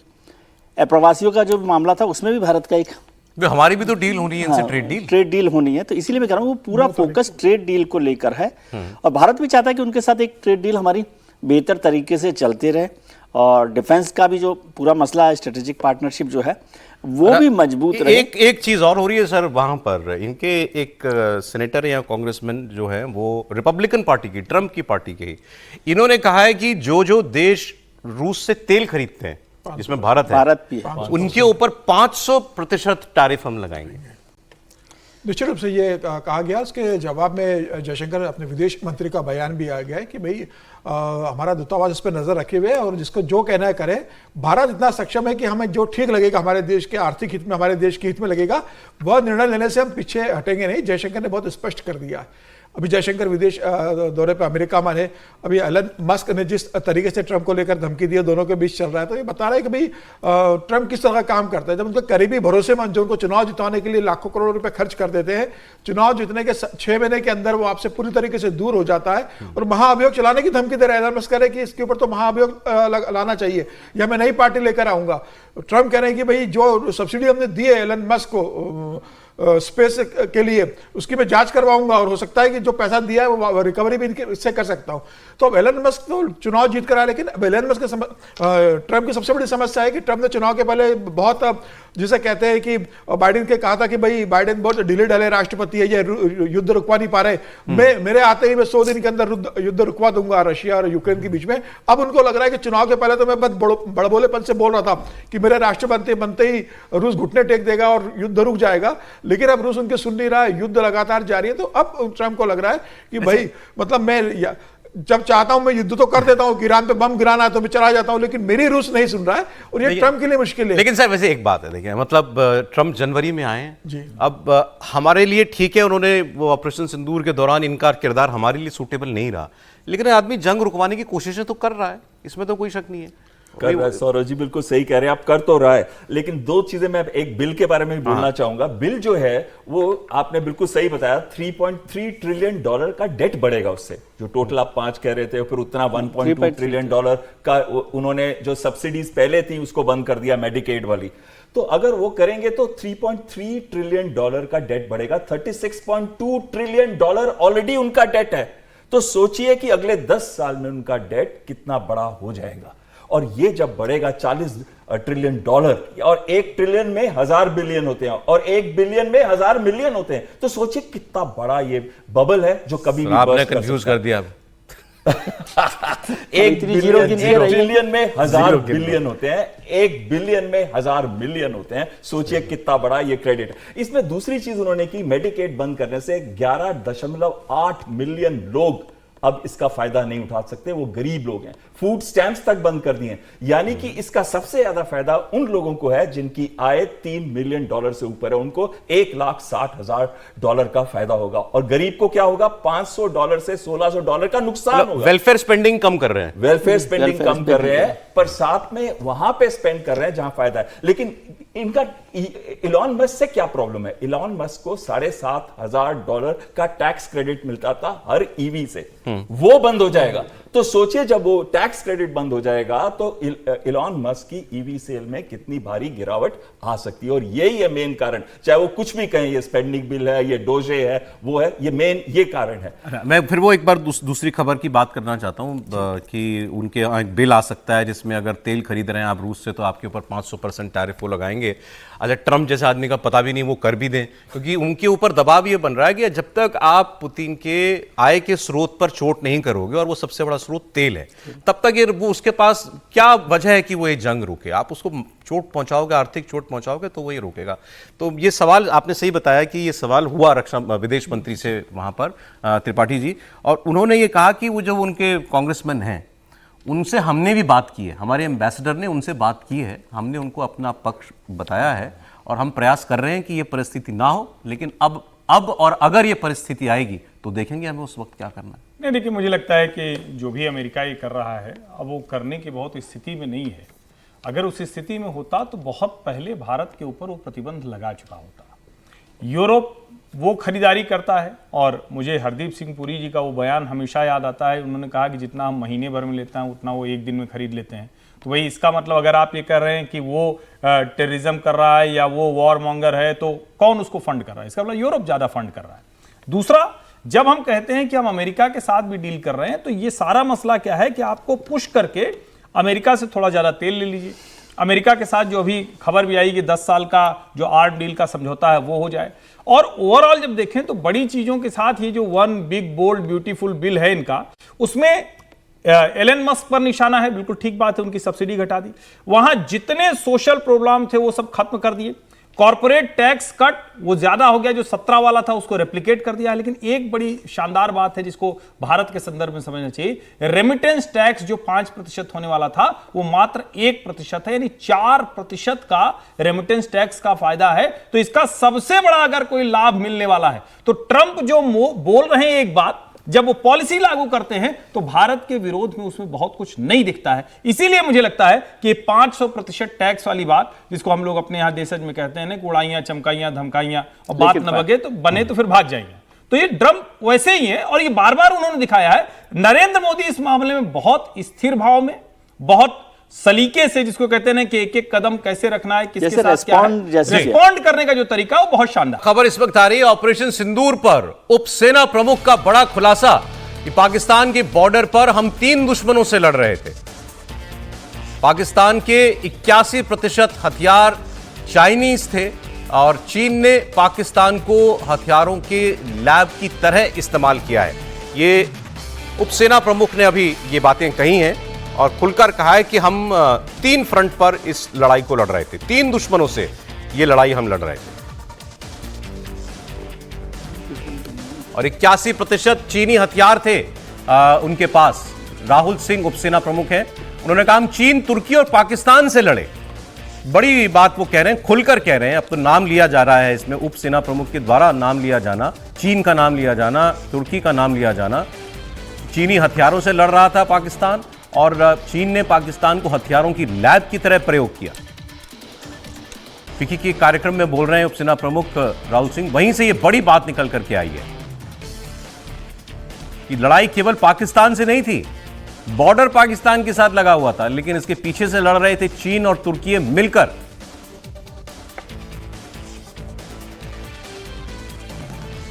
तो ये बड़ा एक किस्म से एक खुलासा कहिए या एक्नॉलेजमेंट कहिए इस बात को। ये बात तो हम जानते सब हैं, लेकिन इसको यूं कहना, आर्टिकुलेट करना, ये बड़ी बात है। बिल्कुल सही है। इन्होंने पहली बार ये हमने नाम लिया है चीन का और टर्की का। इसको अगर मैं स्टैटिस्टिक्स में कहूं तो चीन ने, या आपको याद होगा, PL-15 दी थी। PL-15 लगाए थे इन्होंने J-10 और JF-17 जहाज पे, और फिर क्लेम कर रहे थे कि उन्होंने हमारे जहाजों को शूट किया इससे। सर एक सेकंड, क्योंकि एक इंफॉर्मेशन आ रही है। और अब ये इन्होंने ये भी कहा है कि DGMO को लेकर जो बातचीत हुई भारत पाकिस्तान की DGMO में, वो पाकिस्तान ने चीन को लीक करी, चीन को हमारे सेनाओं के बीच की बातचीत लीक करी, ये उपसेना प्रमुख कह रहे हैं। और कि पाकिस्तान चीन को जानकारियां लगातार देता जा रहा था, हम उससे सीधे बात कर रहे थे और वो आगे चीन को बता रहा था। और तुर्कियों के ड्रोन पायलट पाकिस्तान में मौजूद थे, ये बात भी पहले आई थी चर्चा में। एक बार सुनते हैं उनको जी। Another important thing during Op Sindoor was air defense and how it panned out. So it is good, bad. We could do a lot. Mr. Ashok did talk about it, that some of our indigenous systems performed well, some did not perform very well too. So it's of course a cat and mouse game, as I was mentioning outside. We need to be at it. This time, thankfully, our population centers were not quite addressed. In the next round, we have to be prepared for that, and for that, more and more air defense, more and more counter rocket, artillery, drone sort of a system has to be prepared, for which we have to move very, very fast. So few lessons that I thought I must flag as far as Operation Sindoor is concerned. Firstly, one border, 2 adversaries. So we saw Pakistan one side, but adversaries were 2, and if I would say actually 4 or 3 actually. So Pakistan was the front face. We had China providing all possible support, and it's no surprise, because if you were to look at statistics, in the last 5 years, 81% of the military hardware that Pakistan is getting is all Chinese, 81% of that. So it's no surprise. And China, of course, the good old dictum, killed by a borrowed knife. 36 stratagems that China talks about, killed by a borrowed knife. So he would rather use the neighbor to cause pain than getting involved in the mud slinging match on the northern border. So that is what he's seen. And another thing that China perhaps has seen is that he's able to test his weapons against, say, various other weapon systems that are there. It's like a live lab which is available to. So it's a good. That is what is something we have to be very, very cognizant about. Again, Turkey also played a very important role in providing the type of support that was there. Bayraktar, of course, he's been giving from before.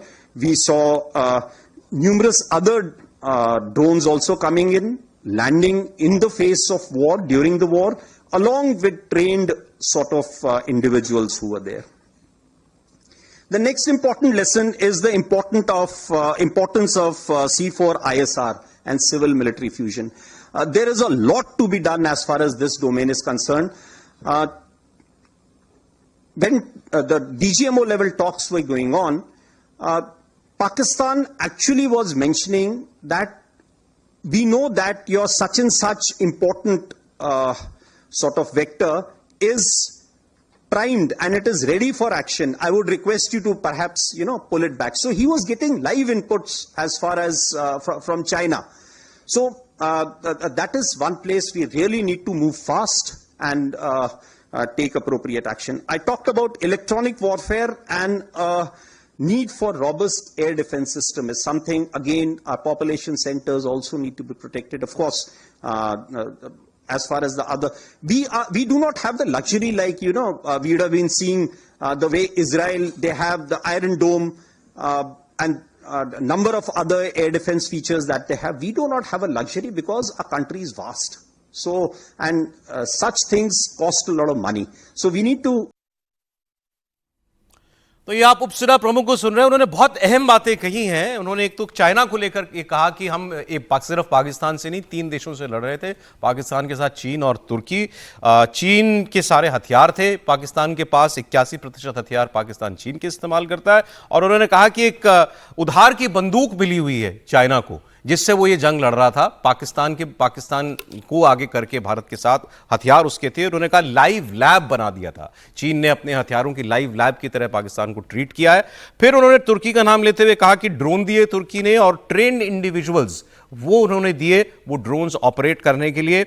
और उन्होंने एक बहुत important बात कही कि जब DGMO level की बातचीत हो रही थी तो पाकिस्तानियों को चीन की तरफ से लाइव इनपुट मिल रहे थे। उन्होंने कहा कि कुछ मिलिट्री टर्मिनोलॉजी में कि भाई आपका शायद ये C4 ISR, हाँ, कि आपको हथियार शायद आपका है सर, कि उसको वापस कीजिए, पीछे कीजिए। उन्होंने समथिंग मेंशन किया, C4 ISR मेंशन किया। और साथ में उन्होंने 2-3 चीजें बहुत जो आपने अहम बताई हैं, उसके अंदर सबसे पहले कहा कि लैब का मतलब है जितने नए वेपन सिस्टम्स थे, जितने नए रेडार थे, जितने नए एयर डिफेंस सिस्टम थे, जितने PL-15, जितने भी नए सिस्टम थे, उनकी टेस्टिंग इस युद्ध के अंदर हो गई। और जो हमारे बच्चे PL-15 को लेकर घूम रहे थे, वो क्लियर इंडिकेशन है कि इनके ज्यादातर सिस्टम जो है फेल हो गए और हमारे वेपन सिस्टम्स को वो नहीं रोक सके। दूसरी चीज उन्होंने कही इंटेलिजेंस शेयरिंग, जो रियल टाइम इंटेलिजेंस जो चीन उनको प्रोवाइड कर रहा था और फीडबैक दे रहा था पाकिस्तान उनको हर चीज के बारे में, इंक्लूडिंग डीजीओ लेवल मीटिंग की बातें। और टर्की के बारे में उन्होंने एक बड़ी इंपॉर्टेंट चीज कही कि टर्की ने,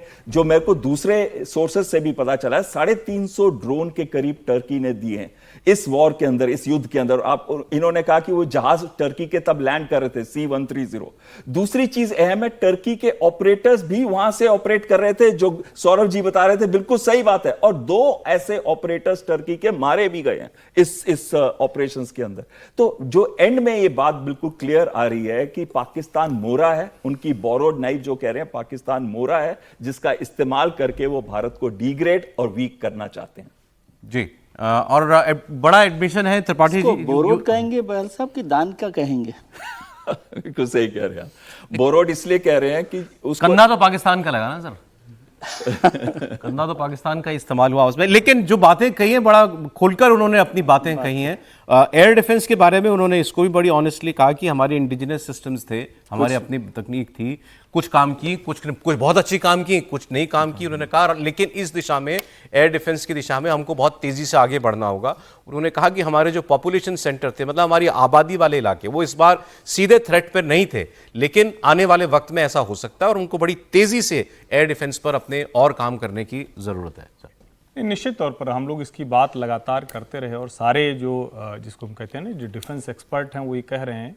और पहले हम एक बात कहते थे कि चाइना का कोई ऐसा संघर्ष किसी से होता नहीं है। उसके जो हथियार हैं, उन हथियारों की कितनी टेस्टिंग हुई है, वो किसी को 4th जनरेशन बताए, किसी को 5th कहे, किसी को 6th कहे, वो उसकी अपनी लैब और उसके अपने वातावरण में। युद्ध के समय में क्या वो उस तरह से काम करता है, इसकी टेस्टिंग नहीं हुई थी। दूसरा, जिसको हम बार बार कहते हैं कि भारत पिछले 10 सालों में तकनीक के तौर पर, अपनी मैपिंग के तौर पर, अपनी ड्रोन और एयर डिफेंस सिस्टम के तौर पर वो कितना आगे बढ़ा, उसकी भी टेस्टिंग हो गई। लेकिन अब इसका दूसरा चरण क्या होता है? जब इतनी टेस्टिंग हमारी हुई है तो उतनी ही चीन की भी हुई। हम लड़ पाकिस्तान से रहे थे, लेकिन जो हमारे जो सेना के प्रमुख हैं वो बता रहे हैं और जो लगातार जो सामने आया कि चीन ही एक तरह से सारी लड़ाई लड़ा था। और अगर वो लाइव अपडेशन की तरफ है तो इसका दूसरा पहलू ये भी समझिए कि हमारी जितनी जगह पर, जिसको हम कहते हैं सीमा पर, जो हमारा एक तरह से कहें कि सुरक्षा वाला जो इंतजाम है, वो चीन और पाकिस्तान इंटेलिजेंस शेयर कर रहे हैं पर डे। हमारी जितनी भी सीमाएं चीन और पाकिस्तान से, हम उनको 2 देश की बजाय 1 देश मानकर चले। अब इसके बाद अगला क्या है, जो इस बार तो हम बचा ले गए, कहीं नहीं गए, और जिस खतरे की तरफ बता रहे हैं, हमारी जो पॉपुलेशन है वहां हमको दोनों तरह की तैयारी करनी पड़ेगी। एक एयर डिफेंस सिस्टम लगाना होगा, दूसरा क्या हम आज उस खतरे में पहुंच रहे हैं जहां हमें हर बड़े सेंटर पर कुछ तो बंकर तैयार करने पड़ेंगे, कुछ स्ट्रेटेजिक ऐसे लोकेशन तैयार करने पड़ेंगे। क्योंकि अब जिस खतरे की वो बात कर रहे हैं, वो उसी खतरे की बात कर रहे हैं कि अगर अब संघर्ष होगा तो वो भी प्रयास करेंगे कि हमारी आबादी वाले इलाकों पर हमला करें। और हमने अभी ईरान और इजराइल में देखा, इजराइल ने खूब कमाल किया, लेकिन जब एक दिन ईरान ने एक साथ 350 मिसाइल और ड्रोन दागे तो उनके तेल अवीव के 3 बड़े जो सेंटर थे वो ध्वस्त हुए। हालांकि एक उसमें अमेरिकी सेंटर था तो अमेरिका और नाराज हो गया, जिसके बाद B-2 बॉम्बर भी चले। तो हमारे साथ क्या है कि हमें ही लड़ना है, लेकिन ये सारी तैयारी उससे जुड़ी हुई है और कम से कम हम थोड़ा संतुष्ट भी हो सकते हैं। अगर सेना ये सब बता रही है तो इसका मतलब ये है कि वो शतांश होगा, जो तैयारी उनकी है वो उससे कई गुना ज्यादा होगी, बहुत बेहतर होगी। चीन का नाम लेते हुए उन्होंने सर एक चीज कही थी, सर आप ही के पास आ रहा हूं, एक चीज उन्होंने और कही कि उसको ये सूट करता है चाइना को कि आप ये उधार की बंदूक पाकिस्तान से लड़ते रहें, अपने हथियार भी टेस्ट करा लो, और वो नॉर्दर्न बॉर्डर्स पर अपने बूट मट्टी में गंदे नहीं करना चाहता। मतलब सीधी लड़ाई आपसे वो उत्तरी सीमा पर नहीं लड़ना चाहता। नहीं, वही बात मैं कर रहा था कि वैसे भी इंडिया जो है वो 2 फ्रंट वॉर डॉक्ट्रिन पर चलता है, लेकिन ये पहला मौका, क्योंकि अभी तक था कि हम समझते थे कि पाकिस्तान और चीन दोनों दुश्मन हैं, एक तरफ नॉर्दर्न में वहाँ पर चाइना है, पाकिस्तान इधर है। अब चाइना बिना उस लड़ाई को लड़े भी हमारे साथ लड़ाई लड़ रहा है। ये थोड़ा ज़्यादा गंभीर मसला है ना एयर कमांडर साहब, कि भाई पहले चीन के साथ लड़ रहे हैं, हम गलवान में है, सामने है तो दिख रहा है ना, लेकिन अब उन्होंने कहा कि रोज रोज वहाँ पर लड़ने की बजाय इनके कंधे पर बंदूक रखकर भी हम लड़ रहे हैं। और इस लड़ाई को अभी जो, जैसे हमारे उपसेना प्रमुख ने भी कहा है, तो ये लड़ाई सीधी चीन के साथ हमारी लड़ाई है। तो यदि टेस्टिंग उन्होंने किया तो हमने भी टेस्टिंग, लड़ाई का मतलब ये है कि हथियार उसी तरह से हैं और वो पूरी इंफॉर्मेशन को भी वहां पर अपडेट कर रहा है पाकिस्तान को। तो क्या ये जो एक नई तरीके की लड़ाई है, प्रॉक्सी वार से भी एक नया आगे आ गया है। एक तो प्रॉक्सी वॉर है और यहाँ तो सीधा आपने कहा, जो आपने ठीक से कहा कि भाई अपने बूट गंदे मत करो और उनके भरोसे ही आप लड़ाई लड़ लो। तो ये क्या तो होता है, समर्थन वॉर डॉक्ट्रिन है, उससे आगे का मसला है। एक चीज तो हुई समर्थन कि भाई एक देश दूसरे देश की मदद कर रहा है। एक बार सरकार इनपुट ले लूं मैं, यहाँ तो ऐसा लग रहा है कि आप चलती जंग में बिल्कुल एक साथ चल रहे थे, प्लान आप एक साथ कर रहे हो, जानकारियां आप रियल टाइम शेयर कर रहे हो, हथियार आपके दिए हुए हैं। मतलब चाइना एक तरीके से एक्टिव वॉर ही लड़ रहा था। वही मैं कह रहा हूं, कोई दो राय नहीं इसके अंदर। जो पाकिस्तान ने जो इतनी हिम्मत कर ली उसके पीछे किसी ना किसी का तो हाथ था, और सब जानते हैं कि चाइना का पूरा सपोर्ट पाकिस्तान के पीछे रहा है। तुर्की का भी उन्होंने जिक्र किया, और एक नया फ्रंट एक और जो तैयार होने की कोशिश कर रहा है भारत के खिलाफ, वो बांग्लादेश है। जिस तरीके से पाकिस्तान, बांग्लादेश और चाइना मिलकर एक तिकड़ी बनने की कोशिश कर रहे हैं, तो भारत के लिए अब एक नया थ्रेड और खड़ा हो गया है कि तुर्की तो दूर है लेकिन बांग्लादेश की बॉर्डर तो भारत से लगी हुई है। तो क्या बांग्लादेश, पाकिस्तान और चाइना मिलकर कोई ऐसी तैयारी कर रहे हैं कि आने वाले दिनों में जब भारत भारत पाकिस्तान का फिर से कोई युद्ध हो तो बांग्लादेश और चाइना पाकिस्तान को सपोर्ट करे। मैं खबर दे दूं, आपने अच्छा याद दिला दिया। ये बांग्लादेश और तुर्की के बीच में एक पार्टनरशिप होने वाली है, स्ट्रेटेजिक पार्टनरशिप। इसको लेकर के तुर्की के डिफेंस इंडस्ट्री एजेंसी के प्रमुख हरलुक गोरगुन ये 8 जुलाई को ढाका जाएंगे और वहां पर इनकी बातचीत जो है वहां के army chief, navy chief, air force chief तीनों के साथ होगी।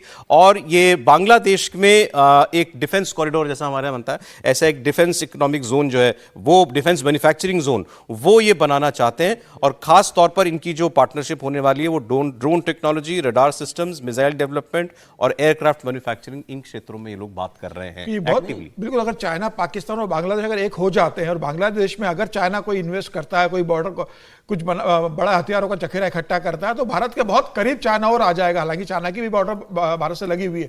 तो मुझे लगता है कि एक नया थ्रेट भारत के लिए खड़ा हो रहा है बांग्लादेश के रूप में, जो कभी भारत का एक बहुत अच्छा मित्र हुआ करता था।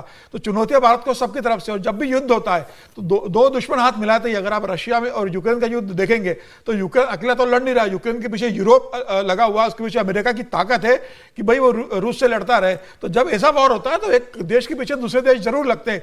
भारत को यह समझना होगा कि जब भी युद्ध होगा तो भारत हमेशा अकेला रहेगा, उसके सामने हमेशा 3 से 4 देश की सेनाएं रहेगी।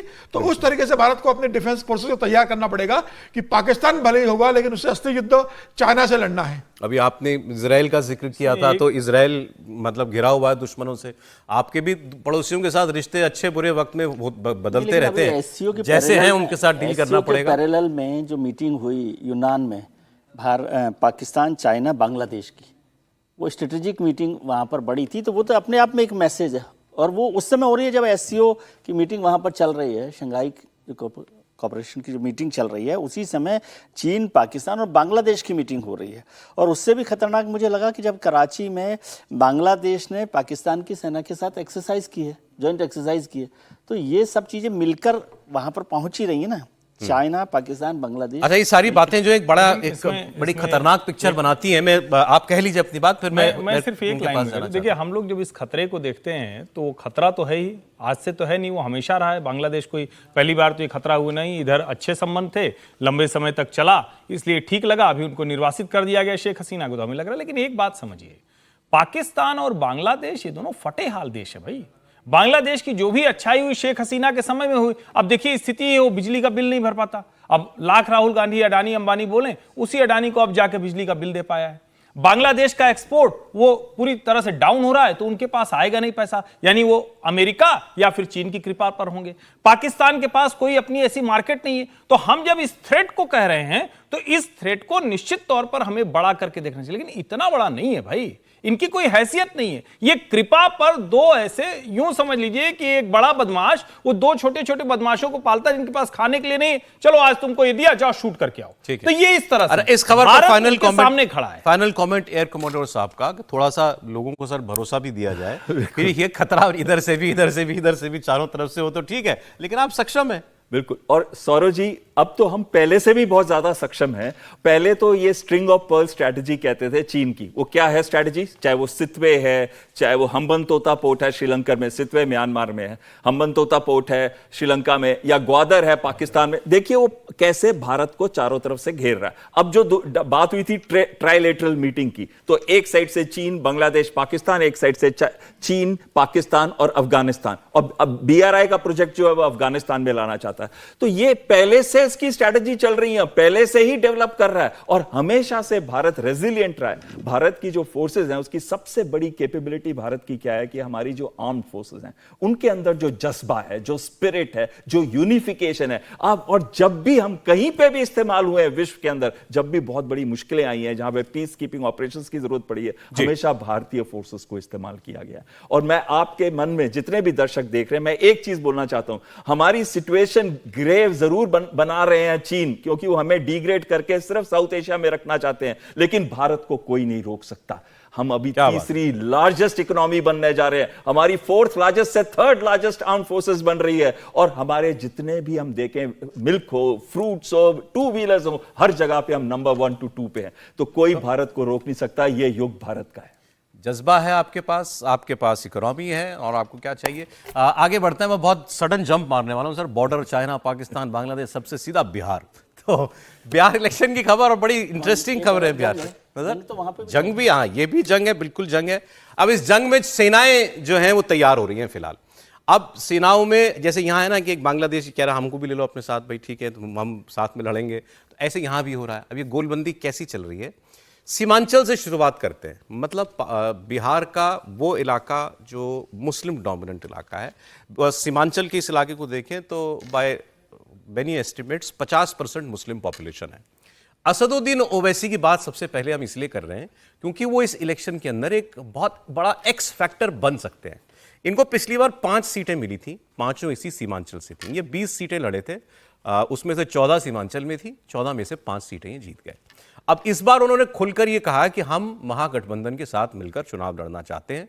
इसको लेकर पहले बयान दे चुके हैं ओवैसी जी। अब इन्होंने एक फॉर्मल चिट्ठी लिखी है लालू यादव को, आरजेडी के जो राष्ट्रीय अध्यक्ष हैं उनको। हालांकि चिट्ठी पर हस्ताक्षर असदुद्दीन ओवैसी का नहीं है, अख्तरुल इमान का है, जो कि इनके स्टेट प्रेसिडेंट हैं और इकलौते विधायक हैं। 5 जीते थे, 4 आरजेडी वाले तोड़ करके ले गए थे। अब इन्होंने इस चिट्ठी में लिखा है कि साहब हम सेकुलर वोट का बंटवारा नहीं चाहते, और पिछली बार वो हुआ था, इससे किसी को फायदा नहीं हुआ और एनडीए की सरकार बन गई। हर कीमत पर बीजेपी और नीतीश कुमार को रोकना हमारा मकसद है, तो हम चाहते हैं कि आप हमको सम्मानजनक सीटें दीजिए, हम आपके साथ मिलकर चुनाव लड़ेंगे ताकि सेकुलर वोट का कोई बंटवारा ना हो। अब ये चिट्ठी लिखने की नौबत क्यों आई? क्योंकि पहले एक बार इन्होंने इच्छा जताई थी, इनको जवाब नहीं मिला, फिर उन्होंने कहा था ठीक है हम तीसरा मोर्चा बना लेंगे। ये तीसरे मोर्चे के भी प्रयास कर रहे थे। अब कहा जा रहा है कि आरजेडी की तरफ से, चूंकि ये कह दिया गया था उस वक्त कि हमें कोई फॉर्मल प्रस्ताव नहीं मिला, हमें फॉर्मली अप्रोच करेंगे असदुद्दीन ओवैसी, तब हम उसका जवाब देंगे। तो ये उनका फॉर्मल प्रस्ताव है। क्या वो ऐसा कर पाने में क्या मतलब ये सूट करता है महागठबंधन को, मतलब कांग्रेस को और आरजेडी को, कि इनको लिया जाए? वोट के लिहाज से देखें तो बिल्कुल सूट करता है, क्योंकि वोट तो ये काटते हैं। पिछले चुनाव में इनको लगभग 11% मुस्लिम वोट मिला था, एक बहुत बड़ा चंक है मुस्लिम वोट का, अगर एक अकेले असदुद्दीन ओवैसी ले जाते हैं तो। और अगर इनकी ताकत कुछ भी बढ़ी है तब से, तो सीधा नुकसान ये करेंगे किसका? पिछली बार जीते ये 5, लेकिन माना जाता है कि बाकी जगहों पर इन्होंने जो कांग्रेस के और आरजेडी के कैंडिडेट थे, कई जगहों पर इनकी वजह से हार भी हुई है। तो दोहरी मार गठबंधन को पड़ती है। इस बार क्या ऐसा होगा, देखना होगा। कुछ स्टेटमेंट से सुनते हैं। देखिए, मैं एक ही बात कहूँगा, ओवैसी साहब मूलतः में उनका बेस हैदराबाद में है। उनके चुनाव लड़ने से क्या होता है नहीं होता है ये ओवैसी साहब भी जानते हैं, उनके सलाहकार भी जानते हैं। अगर आपकी मंशा है कि बीजेपी की अधिनायकवादी चरित्र को शिकस्त दी जाए, अगर नफरत की उनकी राजनीति को शिकस्त दी जाए, तो कई दफ़ा चुनाव ना लड़ने का फैसला भी उसी तरह का फैसला होगा। मुझे उम्मीद है उस पर विचार करें। जब आपका ना लड़ने का फैसला तेजस्वी जी के नेतृत्व में पूरे महागठबंधन को, मैं समझता हूं कि आप उस संदर्भ में सोचिए कि महागठबंधन ने एक लंबी लकीर तेजस्वी जी ने खींच दी है। इस लकीर को समझते हुए मैं आग्रह करूंगा माननीय ओवैसी साहब, ये चुनाव बहुत महत्वपूर्ण है, देश की राजनीति को भी निर्धारित करेगा। सवाल है कि ओवैसी साहब उस बयान पर जरा आप टिके हैं कि नहीं, कि आपने कहा था कि 4 मेरा एमएलए तोड़ा है, हम 40 लेंगे, लेकिन आपको राष्ट्रीय जनता दल और इंडी गठबंधन का अंदरूनी मामला है, लेकिन परिपाटी तो रही है, ये सर्वविदित रहा है कि बिना कुछ दान और जकात के मुस्कुराता नहीं है राष्ट्रीय जनता दल। अच्छा, राष्ट्रीय जनता दल वाले देखिए मनोज झा जी कितने होशियार, उन्होंने कहा कि आप सेकुलर वोट का बंटवारा नहीं चाहते तो चुनाव मत लड़िए, सीधी सी बात है। आपको क्यों चाहिए हमारे से सीटें? तो आप गठबंधन में आ सकते हैं, लेकिन चुनाव लड़े बगैर हमें आपका साथ स्वीकार है, लेकिन बस आप ये कह दीजिए कि हम इलेक्शन में नहीं खड़े होंगे। कि बड़ा ठीक है, ऑप्शन दिया उन्होंने, जवाब दिया ओवैसी जी को, त्रिपाठी जी। नहीं, पता नहीं मनोज झा जी दिनों दिन कितना एक परिवार की भक्ति में ऐसे कुतर्की, पूरी तरह से तर्कहीन होते चले जाएंगे। ठीक है, आपको लालू जी के परिवार का पूरी तरह से जो कहते हैं ना, ठीक है, वो मनोज झा जी का सम्मान है, लेकिन इधर मैं देख रहा हूँ कि जिस तरह के तर्क देते हैं, अरे भाई एक राजनीतिक चिट्ठी थी वो। हाँ, वो साफ साफ कह रहे हैं कि हमने पहले भी आपसे लोकसभा विधानसभा में कहा था, आपने समझौता नहीं किया। और वो तब कह रहे हैं जब 5 विधायक जीते और कितने मत थे, 2% भी मत नहीं थे, लेकिन वो 2% कहां थे? उसी सीमांचल में जहां उनकी 5 विधायक की सीट खत्म हो गई। ठीक है, आप 4 तोड़ के लेके चले गए। आज अगर वो ऐसी ये बात कहेंगे और मनोज झा जैसा अगर सामने आदमी होगा, जब वो ऐसी मंच से कहेंगे कि वो मनोज झा ये कह रहा है कि चुनाव ही मत लड़ो, मुसलमानों की देश में अकेली पार्टी वो चुनाव ना लड़े, तेजस्वी जी क्यों नहीं चुनाव लड़ेंगे? भाई अगर ये मसला पूरा सेकुलर वोटों का है, अगर डेमोक्रेसी बचाने का, क्यों चुनाव लड़ेंगे? वो भी ना लड़े। तेजस्वी जी ने बड़ी लाइन खींच दी। कौन सी बड़ी लाइन खींच दी? नीतीश जी के साथ जाकर डिप्टी बनकर। ओवैसी तो नहीं गए नरेंद्र मोदी के साथ डिप्टी बनने, ओवैसी तो नहीं गए नीतीश कुमार के सामने सरेंडर होने, ओवैसी तो नहीं गए किसी के सामने सरेंडर होने के लिए। मुझे लगता है कि ये सबसे बड़ा, जिसको कहें कि अगर इसको राजनीतिक तौर पर देखें, कुल्हाड़ी पर बैठ जाने वाला बयान मनोज झा ने दिया है। लोकतंत्र में आप किसी को कहें कि तुम चुनाव मत लड़ो, इससे हमारा चुनाव बच जाएगा। आपको लगता है महागठबंधन को अलायंस करना चाहिए अपने हित के लिए? आप अलायंस करें या ना करें, लेकिन उसका जवाब राजनीतिक होगा ना। आप किसी को कहें अच्छा ठीक है तुम क्या करो, अच्छा ठीक है भाई तुम पढ़ाई लिखाई बंद करो, तो तुम परीक्षा में मत बैठो, हम टॉप करेंगे, ये कोई सेंस है? आज बड़ा अच्छा बोला आप ओवैसी के लिए। नहीं, मैं ओवैसी के लिए नहीं बोल रहा हूं, मैं ये कह रहा हूं कि आप राजनीतिक तौर पर कहां खड़े हैं। ओवैसी तो जो कर रहे हैं वो अपना उनका काम है और ठीक कर रहे हैं। नहीं, अब देखिए इससे क्लियर हो गया मनोज झा के बाद, भाई हमको नहीं चाहिए ओवैसी का साथ। सवाल है क्यों? वोट बचता है उसमें, बात सही है, लेकिन ओवैसी से परहेज क्यों? देखिए मनोज झा इस बात को जानते हैं और राष्ट्रीय जनता दल भी जानती है कि भाई ओवैसी अगर चुनाव लड़ेंगे तो पिछली बार जिस तरह से 5 सीटें वो जीत कर आए थे तो 4 विधायक हमारे पास आ ही गए थे ना। तो ओवैसी का जाने का मतलब, ओवैसी इसलिए गठबंधन में नहीं जा रहे कि हम साथ में मिलकर चुनाव लड़ेंगे, वो इसलिए जा रहे हैं कि उनको डर है कि मैं अगर चुनाव लड़ूंगा फिर 3-4 विधायक जीत कर आएंगे, फिर आरजेडी में मिलकर चले जाएंगे। तो जो बसपा के साथ पूरे हिंदुस्तान में होता है, यूपी के बाहर के राजस्थान में हर बार 4 विधायक आते हैं, हर बार वो कांग्रेस में शामिल हो जाते हैं। तो ओवैसी को डर है कि मैं गठबंधन में रहूंगा तो कम से कम मेरे विधायक बचे रहेंगे, 2 और 4 विधायक। तो ओवैसी ये चाहते हैं, और ओवैसी ऐसा तो नहीं गठबंधन में चुनाव नहीं लड़े। 2020 में सेकुलर गठबंधन बनाया था, उपेंद्र कुशवाहा इनके साथ थे, बहुजन समाज पार्टी इनके साथ थी, ओम प्रकाश राजभर इनके साथ थे, सबने मिलकर चुनाव लड़ा, बाद में विधायक आए तो चले गए। मुझे नहीं लगता कि तेजस्वी यादव इस समय जिस स्थिति में चुनाव लड़ रहे हैं वो ओवैसी को साथ रहने की कोशिश करेंगे। देखिए एक दल चाहता है कि भाई वोटों का बंटवारा ना हो।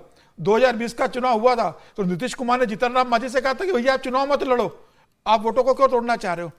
इसी चिराग पासवान से कहा गया था कि आप चुनाव लड़के किसका वोट काटने की कोशिश कर रहे हो, आप क्यों चुनाव लड़ रहे हो। तो बड़ी पार्टी हमेशा कोशिश करती कि उसका बंटवारा का, वोटों का बंटवारा ना हो, क्योंकि ये तेजस्वी यादव भी जानते हैं कि वोटों का बंटवारा। लेकिन अब ओवैसी की बिहार में वो हैसियत नहीं है ना कि आप कह के बैठा दीजिए। ये बात तय है कि अब वक्फ बिल के बाद जिस तरीके से तेजस्वी यादव लगातार उसका विरोध कर रहे हैं, अब बिहार की राजनीति के अंदर मुसलमान वोट एक तरफा तेजस्वी के पास जाने वाला है। परंतु तेजस्वी यादव खुल के कहते हैं कि भाई मुझे अगर मौलाना कहा जा रहा है तो मेरे लिए गर्व की बात है।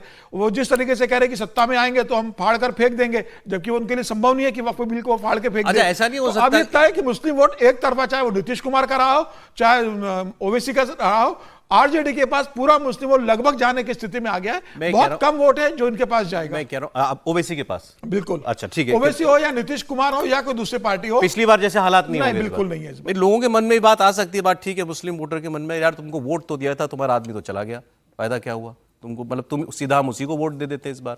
तो ये नुकसान भी हो सकता है क्या ओवैसी को इस बार? तो मनोज झा जी के बयान से मुझे वो कमलनाथ जी का बयान याद आया, अखिलेश वखिलेश वाला। मध्य प्रदेश के विधानसभा चुनाव कहा था ना कि ये कौन अखिलेश वखिलेश, हाँ राजनीतिक अहंकार, राजनीतिक अहंकार।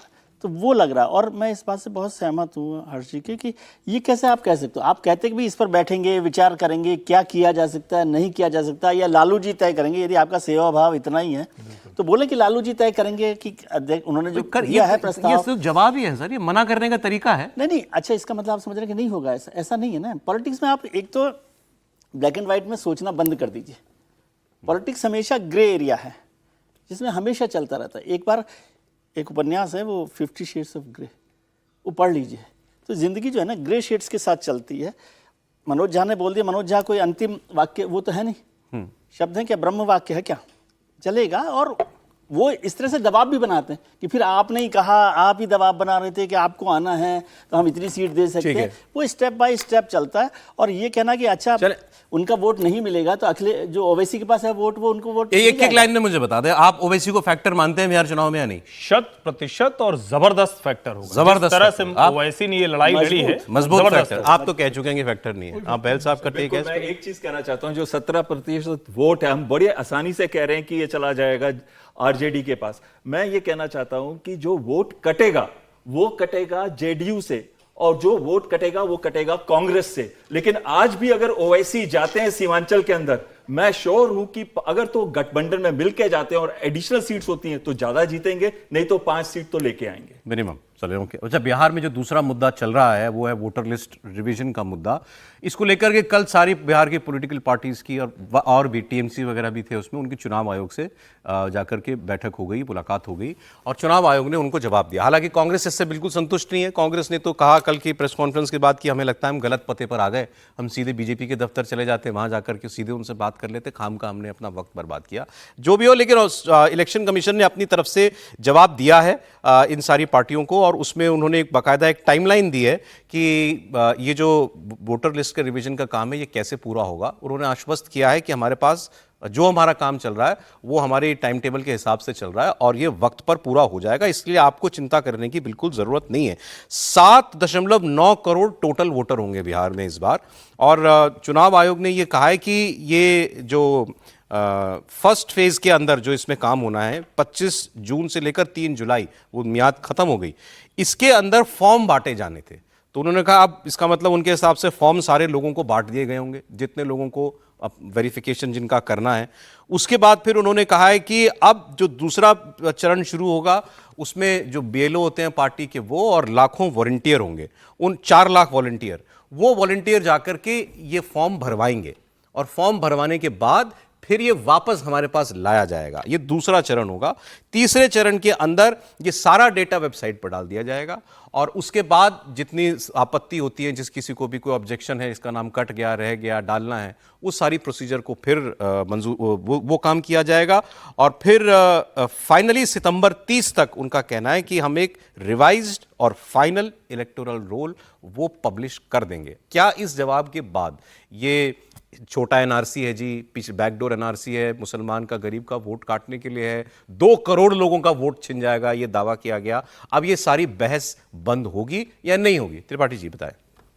नहीं, देखिए मुझे लगता है कि जब आप अभी बांग्लादेशी घुसपैठियों को हथकड़ी वाली खबर दिखा रहे थे तो उसी के ठीक बाद ये खबर दिखानी थी, क्योंकि हम लोग मतलब सोचिए कैसे देश में रह रहे हैं कि यहां पार्टियां कह रही कि नहीं नहीं सूची न करो, नहीं तो हमारा वाला आदमी निकल जाएगा। हथकड़ी में जो बंद किया जाता है वो आदमी किसी का हो सकता है क्या? हम लोग अभी तो बात कर रहे थे, अभी विजय जी ने कहा कम से कम इस मामले पे रुकना चाहिए। हम लोग इस पर 20 बार कह चुके हैं कि अगर टाइमलाइन में कोई दिक्कत है, समय में कोई दिक्कत है, प्रक्रिया में कोई दिक्कत है, झूठ फैलाया गया, माता पिता का जन्म प्रमाण पत्र लाना होगा, 2003 की सूची तक तो कोई ऐसी बाध्यता नहीं, और जितने डॉक्यूमेंट हैं उसमें ढेर सारे डॉक्यूमेंट हैं, उनमें से कोई आप दे दीजिए। लेकिन सवाल यह है कि आखिर क्यों चाहता है विपक्ष की सूची का पुनरीक्षण नहीं हो? क्या ऐसे बोगस वोटर्स की बड़ी संख्या उनको लगती है कि वो उन्हीं के साथ है? क्या ऐसे गांवों में, ऐसी जगह पर, शहरों में जहां बोगस वोटिंग हो रही है, वो उनको लगता है कि हमारे वाले ही कटेंगे? प्रवासी तो ज्यादा अभी मतलब अभी का पिछले कुछ चुनावों का देखें तो प्रवासी तो ज्यादातर बिहारी किसके साथ रहता है? वो तो अधिकांशतः भारतीय जनता पार्टी के साथ गया, महाराष्ट्र में भी भारतीय जनता पार्टी के साथ है, दिल्ली में आम आदमी पार्टी के साथ रहता था, लेकिन वो भी कुछ हद तक इधर आया। तो सवाल यह है कि फिर भी क्यों लगता है कि जो बेईमान होगा, जो गलत होगा, ऐसा आदमी वो हमारा वोटर होगा? मुझे बड़ी चिंता की बात लगती है और देश के लिहाज से, देश की सुरक्षा के लिहाज से चिंता की बात है। मैं फिर कह रहा हूं, अगर प्रोसेस में कोई दिक्कत है, समय और चाहिए तो उसकी बात करनी चाहिए, लेकिन आप कहें कि हम पुनरीक्षण नहीं होने देंगे, ऐसे ही चुनाव करा दो, इस चुनाव के पहले क्यों नहीं कराया था, उस चुनाव के बाद क्यों नहीं करा लेते, तो ये थोड़ा चिंता की बात है। अब एक लाइन की बात है, विपक्ष को लगता है कि ये प्रोसीजर जो है सीधे सीधे पूरा नहीं हो सकता, इसके पीछे कोई मंशा कुछ और है। चुनाव आयोग कह रहा है साहब हम टाइम पर पूरा कर लेंगे, मेरा काम है मैं कर लूंगा, आप टेंशन मत लो। कैसे? अब भरोसा नहीं है, ये बताना चाहिए ना कि आखिर कैसे उनका वाला वोटर हटा दिया जाएगा, ये भी तो बताना चाहिए। और मुझे लगता है ये तो बड़ी अच्छी चीज है, सारी पार्टियां लग जाएं, उनका इतना बड़ा सिस्टम है। तेजस्वी यादव की इतनी मजबूत पार्टी, अब मैं देख रहा था पप्पू यादव का बयान, करे अपने गांव में मत घुसने दो बीएलओ को। ठीक, यानी आप गुंडागर्दी से लोकतंत्र चलाएंगे? छोड़िए, आप गुस्सा क्यों हो रहे हैं? आपको तो खुश होना चाहिए, आपकी गाड़ी नहीं, अब गाड़ी ठीक है, आपकी चलेगी, आपको त्रिपाठी की गाड़ी चलेगी। और स्वागत कहानी कुर्सी की देख रहे हैं आप व्यूअर्स, और आइए अब बात करते हैं दिल्ली में एक और बंगले की कहानी की। केजरीवाल जी के चुनाव में बहुत बड़ा नुकसान हुआ, क्योंकि उन्होंने जो घर बनाया था, जो रेनोवेट किया था करोड़ों रुपए का, उसको शीश महल नाम दे दिया गया, तो शीश महल चिपक गया उन पर। अब दिल्ली में सरकार बदली, मुख्यमंत्री बदले, रेखा गुप्ता जी मुख्यमंत्री हैं, उनको भी कहीं बंगला तो अलॉट होगा ही। अब वो अपने नए सरकारी आवास में शिफ्ट हो रही हैं। मुख्यमंत्री रेखा गुप्ता जी का नया पता है राजनिवास मार्ग 1 और 2। 1 और 2 मतलब 2 बंगले हैं। एक उनका घर होगा, निवास स्थान होगा, दूसरा उनका कैंप ऑफिस होगा। क्योंकि सीएम रेखा गुप्ता को उस बंगले में अब वो शिफ्ट होना था, वो शिफ्ट हो गई हैं, तो इस घर का नाम पहले उन्होंने रखा है जन सेवा सदन। इसकी औपचारिक शुरुआत हो चुकी है, मतलब गृह प्रवेश भी हो गया होगा। तो अब उसका कोई रेनोवेशन तो उसका भी होना था, मुख्यमंत्री को देना है आखिर, क्योंकि उन्होंने मना कर दिया था कि मैं वो केजरीवाल जी वाले बंगले में मैं नहीं रहूंगी, शीश महल में मैं नहीं रहूंगी। अब इस पर नई तरीके से सियासत शुरू हो गई है। आम आदमी पार्टी ने रेखा गुप्ता के सरकारी आवास को, इन्होंने कहा था शीश महल, तो उन्होंने कहा तो माया महल है। कांग्रेस भी कूद गई, उसने उसको रंग महल कह दिया। तो शीश महल, माया महल, रंग महल। हुआ यह कि रेखा गुप्ता ने केजरीवाल के समय में बने सीएम आवास में रहने से मना कर दिया, क्योंकि बीजेपी ने ही इसको शीश महल कहा था। इसके रेनोवेशन में करोड़ों रुपए खर्च हुए थे। केजरीवाल जब सीएम थे तब सीएम आवास का पता था 6 फ्लैगस्टाफ रोड। इसमें जब आतिशी जी बनी कुछ वक्त के लिए मुख्यमंत्री, तो वो भी नहीं। अब मुख्यमंत्री का नया पता है 1 राजनिवास मार्ग, रेखा गुप्ता है, उन्होंने जन सेवा सदन नाम दे दिया। आम आदमी पार्टी इसे माया महल कहती है, कांग्रेस रंग महल कहती है, और बीजेपी भी से लेकर अब हमलावर है। उसने कहा कि शीश महल में तो आम लोग जा ही नहीं पाते थे, यहां तो सबकी एंट्री है। अब विवाद किस बात पर है वो आपको बता देते हैं। एक एस्टिमेट जो पीडब्ल्यूडी ने निकाला, जिसके लिए उन्होंने टेंडर मंगाए इसमें रेनोवेशन के लिए, वो टेंडर तकरीब 60 लाख रुपए का है। तो 60 लाख रुपए मुख्यमंत्री के बंगले पर खर्च होंगे।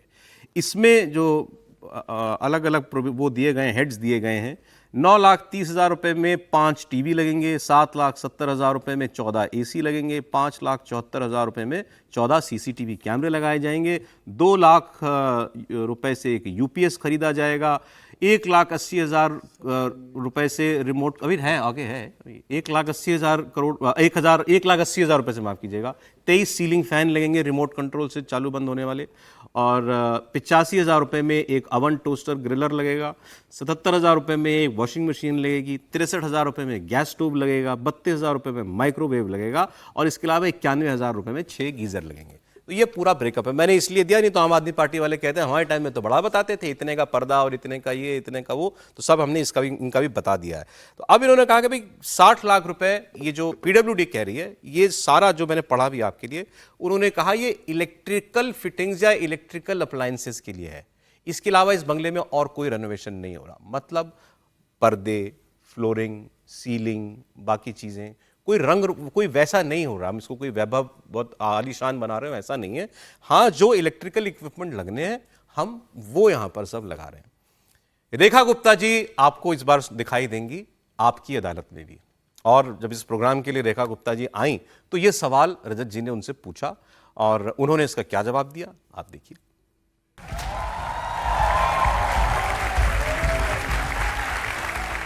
आप उनके शीश महल की बहुत बातें करती थी, लेकिन अब आपके लिए एक बहुत बड़ा राजमहल तैयार हो रहा है। उसमें 24 एसी होंगे, 5 स्मार्ट टीवी होंगे 9-9 लाख रुपए के, 115 लाइट्स लगेंगी, 23 सीलिंग फैन लगेंगे, 10 फ्लड लाइट्स होंगी, एडवांस सीसीटीवी होगा और टॉप क्लास इंटरनेट। आज जितने का मेरा पूरा घर बन रहा है, उतने के उनके डोरमेट और पर्दे लगे हुए थे। इतना कहना चाहूंगी दिल्ली के लोगों को, उनको भी जवाब दे दीजिए कि बागवान ने भी न जाने कैसे कैसे शौक पाल रखे, फूलों के गमलों में कांटे संभाल रखे थे।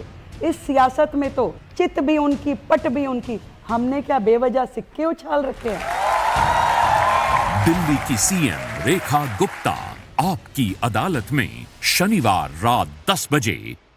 तो उनका जवाब रेखा गुप्ता जी का ये है। पूरा जवाब आपकी अदालत में शनिवार रात को 10 बजे आप देखिएगा जरूर। ये बहुत जबरदस्त मुकदमा। लेकिन वो कह रहे हैं भाई हम जितने का लगा, हमारा पूरा घर बन गया, उतने में तो उनका पर्दा आया था केवल 60 लाख रुपए। इसमें कोई दो राय नहीं। एक मुख्यमंत्री, चुने हुए मुख्यमंत्री अगर नए घर में जा रही है तो 60 लाख रुपए तो बेसिक सामान लगने में कोई, इसमें मुझे लगता है कोई गलत नहीं है। 42 करोड़ रुपए केजरीवाल ने खर्च किए थे अपने शीश महल के ऊपर। 42 करोड़ के मुकाबला आप 60 लाख से कर रहे। 60 लाख में तो केजरीवाल के, मुझे लग रहा है कि इससे ज़्यादा तो कर्टन और जो पर्दे लगे होंगे उसका बिल केजरीवाल ने खर्चा कर दिया था। एक मुख्यमंत्री अगर नए आवास में जा रही है तो उसमें कोई रंग रोशन या कोई बाकी कोई झूमर नहीं लग रहे हैं, उसमें बेसिक गीजर लगेगा, एसी लग रहे हैं, टीवी लग रहे हैं, कर्टन्स लग रहे हैं। अगर 60 लाख का बजट है, अगर 2 बंगले जोड़े गए कि भाई 2 बंगले पे भी विवाद है। 2 बंगले क्यों? 2 बंगले इसलिए कि 2 बंगले घेर करके वहां रेखा गुप्ता रह नहीं रही है। एक घर में मुख्यमंत्री का आवास होगा और एक में, चूंकि मुख्यमंत्री के साथ लोग इतने दिल्ली के मिलने आते हैं, कैबिनेट के अधिकारी आएंगे, उनके मंत्री आएंगे, पार्टी के कार्यकर्ता आएंगे, तो वो कहां मिलेंगे? तो उससे लगा हुआ जो बंगला है वहां पर वो एक बात समीर जी मुझे बताइए, चुनाव हो गया, मुद्दा बनना था, शीश महल मुद्दा बन गया, केजरीवाल जी को जो नुकसान होना था हो गया, पैसा तो उसमें आम आदमी का ही लगा है ना, मतलब दिल्ली के लोगों का पैसा लगा है ना, अब उसी में रह ले जा करके, क्योंकि हमारी राजनीति हम उसमें नहीं रहेंगे साहब। क्यों? क्योंकि इसको तो हमने शीश महल कह दिया था, तो 60 लाख रुपए और खर्च करो, किसी और मकान पे खर्च करो, ये क्या मतलब है? नहीं, मुझे लगता है ये 60 लाख रुपए बच सकते थे या नहीं? नहीं, मुझे नहीं लगता कि ये बचते। देखिए, वो तो घर खाली थे, उस घर का रिनोवेशन ऐसे भी होना था। और मुझे लगता है कि ये जरूरी थोड़ी कि जिस शीश महल के ऊपर अरविंद केजरीवाल ने 42 करोड़ रुपया खर्च किया है, उसे ये कहकर हम जस्टिफाई कर दे कि भाई वो बन तो गया है, तो वहां जाके मुख्यमंत्री उस घर को उसका इस्तेमाल होगा ना सर। उसको गिरा थोड़ी दोगे उस घर को? उसका इस्तेमाल होगा, सरकार तय करेगी, केंद्र सरकार किसको कैसे इस्तेमाल करना है आने वाले समय के अंदर। मुझे लगता है मुख्यमंत्री का निर्णय अच्छा है कि उस घर में रहने नहीं गई। और 60 लाख को इतना बड़ा अमाउंट नहीं है कि उसे इस तरह से प्रदर्शित किया जा रहा है कि बहुत बड़ा इसके अंदर घपला है। ये बेसिक खर्चा है, 2 बंगले में इतना खर्चा सामान्य भाई वो तो वो सूद समेत लौटा रहे हैं आम आदमी पार्टी वाले, और खासकर वो उनके ऊपर आपने इतना बड़ा प्रहार किया था। बिल्कुल ठीक बात है, क्योंकि जब आपने पूरा चुनाव उसके भरोसे जीता है या उस मुद्दे पर लड़ाई लड़ी है, तो वो उनका आरोप लगाना भी ठीक है कि माया महल कहें, रंग महल कहें, वो जो बात ठीक कर रहे हैं। और आपकी बात भी वाजिब है कि जब वो बनी गया है तो उसमें रह लीजिए, अब कौन सा फर्क पड़ रहा है उससे? मतलब वो एक्स्ट्रा खर्चा हुआ ना। ये 42 करोड़ 60 लाख रुपए खर्च हुए दिल्ली के मुख्यमंत्री के आवास पर, इसका मतलब ये हुआ। लेकिन अब एक तो चुनाव अभी होने वाला नहीं, ये थोड़े दिन चलेगा, उसके बाद कोई भारतीय जनता पार्टी को बड़ा नुकसान उस पर नहीं होने वाला है। मैं समझता हूँ कि ये कंट्रोवर्सी की बजाय अभी तो रेखा गुप्ता जी को, जो काफ़ी टाइम हो गया अब तो मुख्यमंत्री बने हुए, अब तो आवास भी बन गया, तो दिल्ली पर भी कुछ काम का ध्यान दे लें। वो गड्ढे जो देखती हैं ना वो निजी तौर पर, उसके अलावा जो बड़े काम करने हैं उस पर कुछ काम करें और दिल्ली की शक्ल बदलने में, क्योंकि बहुत समय से दिल्ली में एक तो सरकार नहीं थी, जेल में आपने सरकार रख रखी थी, तो अब जेल के बाहर सरकार है, मुख्यमंत्री हैं, तो वो दिल्ली पर ज़्यादा तेजी से रफ्तार से काम करें और जो वादे किए गए हैं उन पर काम करेंगे। तो ये आप कह रहे हो काम इसलिए नहीं करे, मतलब घर का वेट हो रहा था तब तक काम नहीं, मैं कह रहा हूँ बन नहीं किया अभी तक। ये मुझे नहीं पता कि वेट कर रही थी कि नहीं कर रही थी। यमुना को लेकर जो बात होनी है, सड़कों को लेकर जो बात होनी है, हो तो रहा ही होगा, सरकारी चलती है तो होता ही है काम, लेकिन जिस रफ्तार से काम होना चाहिए था दिल्ली के लोग उसकी उम्मीद कर रहे हैं। और दिल्ली के लोग अरविंद केजरीवाल की सरकार बदल सकते हैं तो और भी सरकारें बदल सकते हैं। आपने काम का जिक्र किया तो एक बड़ा फैसला किया था सरकार ने कि दिल्ली के अंदर 15 साल पुरानी पेट्रोल की गाड़ी और 10 साल पुरानी डीजल की गाड़ी को हम अब तेल नहीं देंगे पेट्रोल पंप पर। क्यों नहीं देंगे? क्योंकि एक तो ये हाईकोर्ट का फैसला है, इसको लागू नहीं किया गया अभी तक। अब दिल्ली के अंदर एक CAQM बना हुआ है, ये है वायु गुणवत्ता प्रबंधन आयोग। दिल्ली में पोल्यूशन कंट्रोल करने के लिए ये एक बॉडी बनी हुई है और जितने भी कदम उठाए जाते हैं आप देखते हैं, सब खासकर सर्दियों में, वो सारे कदम ये CAQM ही उठाता है। इसने निर्देश दिया था कि दिल्ली की सरकार को कि आप इनका तेल बंद कीजिए, इन गाड़ियों को इंपाउंड करना शुरू कीजिए। अब इन्होंने, सरकार ने भी हाँ कर दिया। फिर सरकार ने कहा हम कैमरे लगाएंगे पेट्रोल पंप पर, वो नंबर प्लेट पढ़ेंगे और उससे हम इन गाड़ियों की पहचान करेंगे और फिर इनको हम लोग रोकेंगे और इनको तेल नहीं मिलेगा। फिर समझ में आया, एक तो बहुत तगड़ा इसके ऊपर पुशबैक मिला सरकार को। लोगों ने कहा कि भाई मेरी गाड़ी अगर पोल्यूशन नहीं करती, वो कितनी भी पुरानी है, आप क्यों मुझे मजबूर कर रहे हैं कि मैं अपनी गाड़ी बेचूं या मैं स्क्रैप कर दूं? तो उसकी कीमत 0 है ना, वो गाड़ी स्क्रैप होगी। कुछ लोगों ने कहा ये तो सेकंड हैंड कार डीलर्स की दबाव में या तो तुम कर रहे हो या ऑटो इंडस्ट्री के दबाव में कर रहे हो कि पुरानी गाड़ी हटेगी तब नई गाड़ी खरीदने को मजबूर होगा आदमी। तो ये दबाव बन रहा था सरकार के ऊपर। अब किसी भी वजह से हुआ और सरकार ने फैसला वापस ले लिया और CAQM को चिट्ठी लिखी है कि ये काम नहीं किया जा सकता। क्यों? क्योंकि अभी हमें तकनीकी अड़चनें आ रही हैं, वो जो कैमरे लगने हैं वो पूरी तरीके से इक्विप्ड नहीं है। दूसरी बड़ी बात उन्होंने कहा कि हम केवल दिल्ली में ये फैसला लागू करके क्या करेंगे, पोल्यूशन, वो गाड़ी तो गुड़गांव में, फरीदाबाद में, नोएडा में, गाजियाबाद में सब जगह चलेगी, तो वहाँ वो पोल्यूशन तो वहाँ से आ जाएगा। तो जब तक पूरे NCR में इसको लागू करने का प्रबंध ना हो तो केवल दिल्ली में करने का उसको फायदा नहीं। मोटी बात, सरकार ने यह फैसला वापस ले लिया है। अब त्रिपाठी जी खुश हैं, लेकिन ये दबाव में हुआ है काम या आपको वजह समझ में आई है? नहीं, बिल्कुल ये दबाव में हुआ है। अच्छा। और कई बार नासमझी भरे फैसले सरकारें करती हैं, जनता थोड़ा चपत लगाती है तो थोड़ा दिमाग ठीक होता है। लेकिन इसका तथ्य जो है वो सब ठीक बात है कि न्यायालय ने कहा था, एनजीटी ने कहा था, अरविंद जी इतने चतुर सुजान थे कि गलती से इसको लागू नहीं किया, जबकि वो तो लागू हो चुका था। लेकिन आपको मैं बताऊं किस किस तरह के फैसले सरकारें ले रही है। अभी फिर सर्दियां आने वाली हैं, मैं पिछली सर्दी की बात बता रहा हूं। एक दिन पोल्यूशन बहुत बढ़ गया था। हम किसी एक अपने रिश्तेदार के साथ कहीं गए हुए थे और वो पता चला कि उनकी जो इनोवा गाड़ी थी वो कुछ BS2, BS3, BS4, तो जब पोल्यूशन बढ़ जाता है तो अचानक वो लागू हो जाता है। और पता भी नहीं चलता किसी अब वो पता नहीं। अब बताइए कोई आदमी अगर बुलंदशहर से चल पड़ा है और दिल्ली आते आते उसको लगा यार तो पोल्यूशन बढ़ गया, अब यहां आकर सरकार कहेगी नहीं नहीं इसको जब्त करो, दिल्ली पुलिस का एक आदमी दौड़ेगा, जल्दी से स्कैन करेगा और तुरंत आपको चालान काट के दे देगा। ग्रैब बोलते हैं उसको, ग्रैब। इस तरह के शर्मनाक नियम कानून चल रहे हैं। यानी जब अभी है सर्दियों का इंतजाम कर लो भैया, पोल्यूशन क्यों होगा इतना।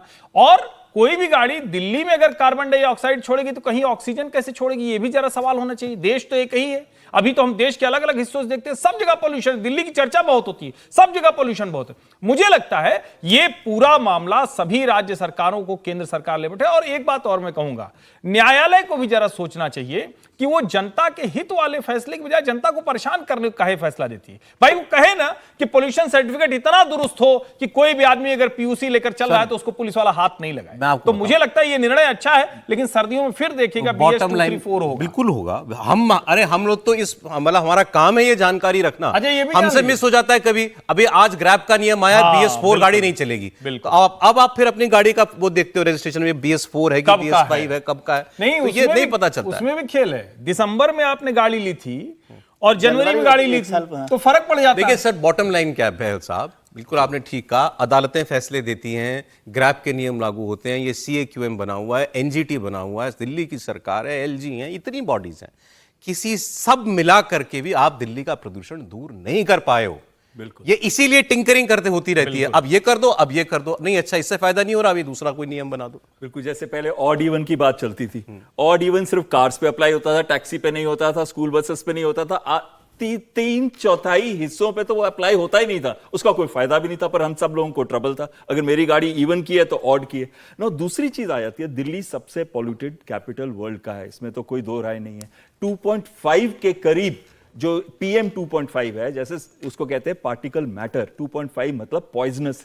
इस ऐसी पॉइजनस सिटी बन जाती है दिल्ली, खासकर विंटर सीजन के अंदर जब डेंसिटी एयर की बढ़ जाती है और वो ग्राउंड के पास रहती है, तो उस समय ही पराली को भी बर्न किया जाता है पंजाब हरियाणा के एरियाज में। तो हमें ये सेंट्रली एक डिसीजन लेना पड़ेगा कि क्या मेजर्स हैं पूरी कंट्री के अंदर जो हम अप्लाई करें, ना कि हम ऐसे मेजर्स जो एक लोकलाइज्ड एरिया पे अप्लाई हो जिससे कोई भी इतना बड़ा फर्क ना पड़े लेकिन लोगों को बहुत नुकसान हो जाए। अब इस पे मैं एक और चीज कहना चाहता हूं। अभी देखो कितनी बातें हुई, 10 साल पुरानी डीजल है, 15 साल पुरानी पेट्रोल है। हमारे हवाई जहाज तो साहब 40 साल से भी ऊपर उड़ रहे हैं। 6 Jaguar squadron, 3 MiG-29 squadron, 3 Mirage squadron, 12 squadron हमारे 40 साल से ऊपर होते जा रहे हैं। और उसके बाद पायलट्स को रिस्क नहीं है क्या? अभी साथ में अभी NGT को नहीं पता होगा, आप देखो। एक लास्ट चीज इस पे कहना चाहता हूं, पाकिस्तान भी अब खरीद रहा है J-35, अगस्त में आने वाले हैं वो जहाज। मेरी रिक्वेस्ट गवर्नमेंट से, सभी वो जो थिंक टैंक्स के अंदर है उनसे है कि प्लीज हमारे लिए भी इन्होंने दिल्ली के चुनाव के बहाने अपनी रिक्वेस्ट भेज दी है। सौरभ जी ये कह रहा हूं कि 60 लाख जिसको ज्यादा लग रहा हो वो दिल्ली NCR में कहीं 1 बेडरूम का घर खोल जाए। अब साहब एक और बड़ी खबर, आज अचानक ये खबर उड़ी बड़ी तेजी के साथ, और आप देखेंगे ऑनलाइन आपको सब जगह एक खबर छपी हुई मिलेगी। वो ये कि दिल्ली माफ कीजिएगा BJP अपने राष्ट्रीय अध्यक्ष का नाम लगभग तय कर चुकी है, और वो अध्यक्ष जो है इस बार कोई महिला होगा।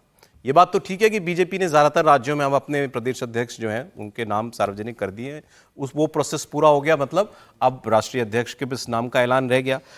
तेजी से नाम चला निर्मला सीतारमण जी का, वित्त मंत्री जी का। बताया गया कि उनकी पार्टी दफ्तर के अंदर एक बड़ी मुलाकात भी हुई है JP नड्डा साहब के साथ, और क्योंकि एक नाम ले देना ये बड़ा खतरे का सौदा होता है, क्योंकि फिर सीधा लग जाता है भाई गड़बड़ हो गई तो आपने तो बड़ी पक्का एक ही नाम कहा था। तो सब फिर ये नाम चला सब महिला होंगी कोई, और 3 नाम आए फिर निर्मला जी के को मिला करके। निर्मला जी, उनके अलावा D पुरंदेश्वरी जो कि आंध्र प्रदेश यूनिट की चीफ थी, वो उनका नाम, और एक वनती श्रीनिवासन जी, ये बीजेपी महिला मोर्चा की प्रेसिडेंट रह चुकी हैं, अध्यक्ष रही। लेकिन सबसे ऊपर नाम इसमें चल रहा है निर्मला जी का। अभी मुझे बता रहे थे सबसे लंबे भाई साहब की खबर आई कहाँ से, चली कहाँ से? हाँ सर, अब पक्की एक खबर में दम है या नहीं है? नहीं, चर्चा तो है। अब अध्यक्ष कौन बनेगा है तो भारतीय जनता पार्टी का शीर्ष नेतृत्व सभी समीकरण देखकर तय करेंगे, लेकिन निश्चित रूप से किसी महिला का नाम जरूर चर्चा में है, क्योंकि भारतीय जनता पार्टी में कभी कोई महिला राष्ट्रीय अध्यक्ष नहीं बनी अभी तक। और प्रधानमंत्री मोदी हमेशा एक आउट ऑफ बॉक्स सोचने के लिए जाने जाते हैं। जिस वक्त 33% महिलाओं के लिए वो आरक्षण लेकर आए, तो प्रधानमंत्री चाहते होंगे या भारतीय जनता पार्टी चाहती होगी कि भाई आधी आबादी में से किसी को प्रतिनिधित्व दिया जाए, किसी महिला को अध्यक्ष बनाया जाए पार्टी का। वो निर्मला सीतारमण है या कोई और नाम निकल कर आता है, या हो सकता है कोई दूसरे नाम पर पार्टी अंतिम समय में फैसला ले, लेकिन मुझे लगता है कि महिला के नाम पर गंभीरता से चर्चा हो रही है और इस बार पूरी संभावना कि कोई महिला भारतीय जनता पार्टी के राष्ट्रीय अध्यक्ष बनेगी। अब वो कौन बनते हैं? निर्मला सीतारमण के साथ तो बहुत सी चीज जुड़ती है, साउथ से भी आती है बेसिकली। अब वो तमिलनाडु से आती है, कर्नाटका से राज्यसभा की सांसद है, वो राज्यसभा अगर गई है तो कर्नाटका से गई है, पहले आंध्र प्रदेश से रही है। बड़ी जिम्मेदारी पार्टी के अंदर उनके पास रही है और शायद ये ऐसी पहली महिला नेत्री है भारतीय जनता पार्टी की 2014 से लेकर 2025 तक जो लगातार मोदी सरकार में रही है। बाकी महिलाएं मंत्री बनती रही, बाहर होती रही हैं। 2014 से लेकर 2025 तक निर्मला सीतारमण रही और हमेशा प्रमोट होती रही। पहले राज्य मंत्री के रूप में आई, बाद में रक्षा मंत्रालय जैसे बड़ी जिम्मेदारी रही, फिर वित्त मंत्रालय के 8 बार से बजट पेश कर रही है। तो मुझे लग रहा है कि निर्मला सीतारमण एक बड़ा नाम है प्रधानमंत्री मोदी का, एक विश्वस्त सहयोगी के रूप में आप देख सकते हैं, जो रक्षा मंत्री और वित्त मंत्री के रूप में जिस तरीके से परफॉर्म किया है। अगर परफॉर्म नहीं करती तो 8 बार से बजट पेश करने की स्थिति उनकी नहीं आती। तो एक बड़ा नाम है और मुझे लग रहा है संघ भी चाह रहा होगा जिस तरीके से आप इसको क्वाइट प्रोबेबल मानते हैं कि बहुत मुमकिन है? बहुत मुमकिन है, बिल्कुल बहुत मुमकिन, बिल्कुल बहुत मुमकिन है कि हो सकता है। ठीक है, त्रिपाठी जी। नहीं, देखिए, महिला अध्यक्ष हो सकती है, इस पर तो मुझे हमेशा एकदम जिसको कहें कि ये मेरे मन में है कि जो राष्ट्रीय स्वयंसेवक संघ और भारतीय जनता पार्टी आज जिस जगह पर खड़ी है उसके लिए सबसे बड़ा काम है। थोड़ा हिचकने वाला काम भी है, थोड़ा जिसको कहते हैं जो बार बार उसके ऊपर आरोप लगाते हैं उन आरोपों को किनारे करने वाला काम भी है। और मुझे ये लगता है कि यही वो समय है जब 2029 के लोकसभा चुनाव के पहले, यानी अभी बड़ी दूरी है उसमें, लेकिन जो run up to the elections है वो तो शुरू हो गया। तो उसमें जो भारतीय जनता पार्टी का अध्यक्ष होगा, अगर महिला होगा, तो शायद वो और दबाव के साथ और मजबूती के साथ ये बात वो कर सकेंगे। अब कौन होगा अध्यक्ष, इसमें मुझे अभी भी संदेह है, क्योंकि ये तीनों नाम दक्षिण भारत से हैं, इसलिए इनको सभी लोगों ने चर्चा में डाल दिया है। मेरा ये मानना है, मतलब अभी भी मैं मानता हूं कि ऐसा नहीं होने वाला है कि कोई दक्षिण भारत की वजह से अध्यक्ष बनाया जाए। महिला एक वजह होगी।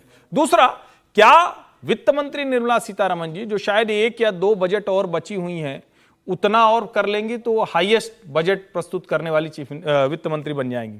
तो मोदी सरकार में रिकॉर्ड भी बहुत बनते हैं और निर्मला जी का जो अभी तक का रिकॉर्ड है, नरेंद्र मोदी की अति विश्वस्त है, खूब उनके ऊपर आरोप लगे, खूब हमले हुए कि वित्त मंत्रालय कैसे चला रही हैं, लेकिन इतने समय से चला ही नहीं, वित्त मंत्री हैं ही वो, और अब तो 11 वर्ष के बाद वो फिर अगला बजट पेश करने जा रही हैं। तो मुझे नहीं लगता कि उनको हटाया जाएगा। अब इतना किस्मत तो नहीं होगा ना कि नड्डा जी की तरह कि मंत्री भी हैं और अध्यक्ष भी हैं, तो ऐसा तो नहीं होगा। आप कह रहे हैं कि महिला पार्टी प्रमुख एक बहुत अच्छा विचार होगा, लेकिन या मुमकिन उस पर भी है वो विचार। हाँ, संघ और भाजपा में महिला राष्ट्रीय अध्यक्ष बनाने पर बहुत गंभीरता से विचार हो रहा है, वो प्राथमिकता में सबसे ऊपर। लेकिन नाम क्या होगा, लेकिन नाम क्या होगा ये थोड़ा सा संदेह। ये दोनों खबर कंफर्म नहीं कर रहे हैं। नहीं, लेकिन मैं ये समझना चाहता हूँ, खबर तो बाद में कंफर्म होगी अध्यक्ष की, क्या प्रधानमंत्री जी निर्मला सीतारमण को, मतलब देश में नया वित्त मंत्री आने वाला है?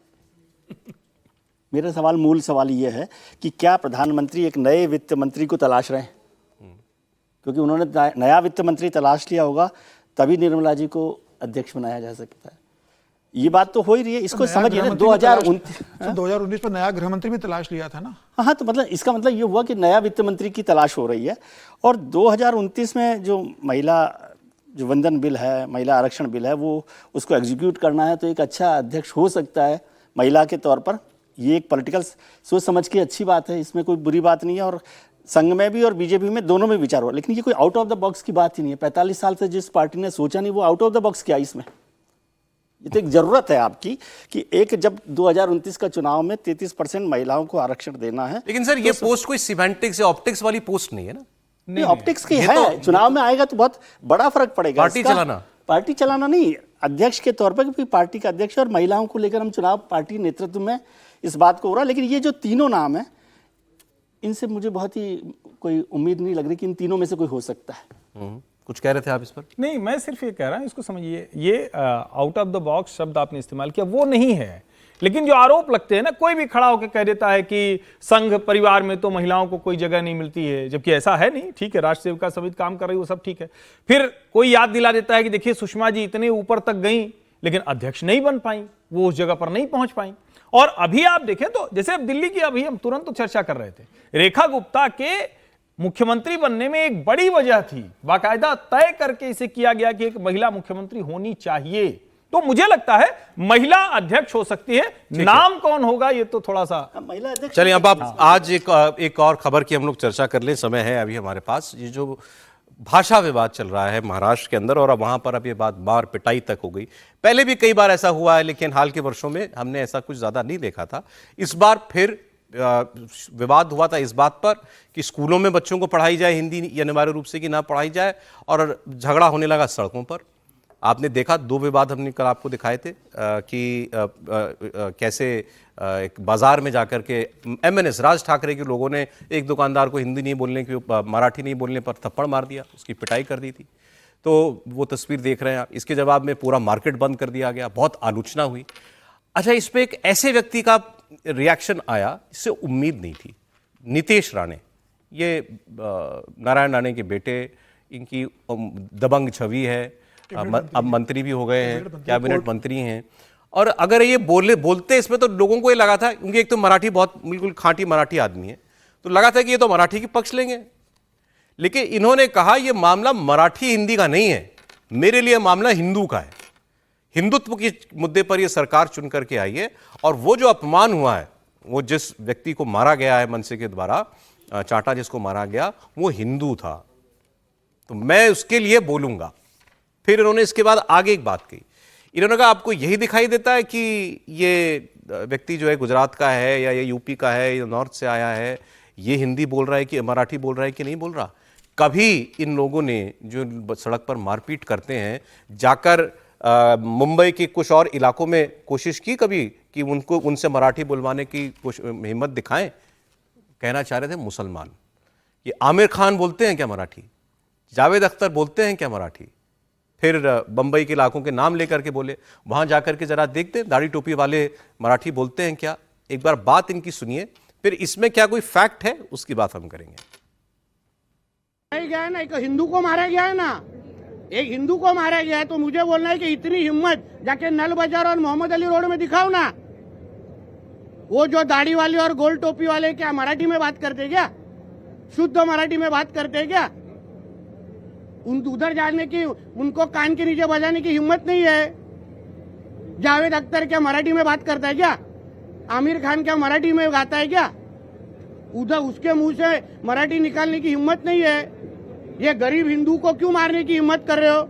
ये सरकार हिंदू ने बिठाई है, हिंदुत्व विचार की सरकार है, इसलिए इस तरह की कोई भी अगर कोई हिम्मत करेगा तो हमारी सरकार भी तीसरी आंख खोलेगी, इतना मैं कहना चाहता हूँ। नीतीश राणे ने एक काम बड़ी क्लेवरली किया, ऑकवर्ड सिचुएशन थी, कैसे इससे अपने अब क्या जवाब दे, मराठी नहीं बोल रहा अगर कोई आदमी तो इसको हिंदू मुसलमान पर मामले को ले गए। इसमें एक फैक्ट ये ज़रूर है, बाकी ये आपको समीर साहब बता देंगे, मेरा अपना अनुभव ये है कि जो मुस्लिम कम्युनिटी जो रहती है, मुंबई में बात करूँगा, पूरे महाराष्ट्र की नहीं, वो उर्दू बोलते हैं या हिंदी बोलते हैं, वो मराठी मैंने तो उनको इस्तेमाल करते हुए नहीं देखा। तो इस लिहाज से वही ठीक कह रहे हैं कि आप पूरे मुंबई में लागू करा सकते हो ये नियम कि हर आदमी मराठी बोलेगा? इसमें कोई दो राय नहीं। नीतीश राणे ने जो बात कही है वो एकदम ठीक है कि कई ऐसे मुस्लिम इलाके हैं और कई ऐसे मुस्लिम लीडर्स हैं कि जिनसे आप मराठी नहीं कहलवा सकते हैं। क्या अबू आजमी जो इनके अभी प्रदेश अध्यक्ष समाजवादी पार्टी के, वो मराठी बोलते हैं, उनसे मराठी में जब विधायक बने थे तो विधानसभा में उनसे कहा था कि आप मराठी में शपथ ग्रहण करना, उन्होंने कहा मैं हिंदी में ही करूंगा। तो मनसे के नेता ने उन्हें एक थप्पड़ मारा था, लेकिन उन्होंने हिंदी में शपथ ग्रहण किया था। तो भाई मुसलमान का जो डोमिनेंस एरिया है, जो बड़े लीडर्स हैं मुसलमानों के, कोई वहां पर मराठी नहीं बोलते, उन्हें मराठी आती है। ऐसा लगता है कि उन्हें अपने राजनीतिक लाभ के लिए कहीं बोलना है किसी के बीच में तो बोलते हैं, पूरी उनकी जो कार्रवाई होती है या जो भी भाषा का इस्तेमाल करते हैं वो हिंदी या उर्दू करते हैं। नीलेश और नितेश राणे दोनों भाइयों का इस मामले में जो पक्ष है वो हिंदुत्व की बात कर रहे हैं, लेकिन इसका एक बात भी है ना कि ये तो वही नीलेश राणे हैं, नितेश राणे हैं कि जब इन्होंने स्वाभिमान संगठन बनाई थी, जब शिवसेना के अलग होकर अपने संगठन बनाया था, तो ये मराठी की बात करते थे। और ये वही है कि जब कणकौली में एक अधिकारी ने कोई काम करने से मना किया था तो उन्होंने उसका मुंह काला किया था। ये तो डक करने का तरीका है बस इन्होंने कहा। लेकिन ये बात भी सही है कि जिस तरीके से, लेकिन आप जो मराठी अस्मिता की बात करते हैं उद्धव ठाकरे या राज ठाकरे, आप इनकी राजनीति भी देखिए ना, जब राज्यसभा भेजने की बात आती है तब आप मराठी अस्मिता की बात नहीं करते, आप प्रियंका चतुर्वेदी को राज्यसभा भेजते हो, आप संजय निरुपम को राज्यसभा भेज देते हैं, आप राम जेठमलानी को राज्यसभा भेज देते हैं। ये विवाद लेकिन खत्म होना चाहिए, मुद्दा असल ये। आज समय इतना, बहुत शुक्रिया समीर जी, एक कमनौर साहब, बहल साहब आपका, विजय जी, हर्षवर्धन जी, बहुत शुक्रिया। मुलाकात करूंगी फिर आपसे।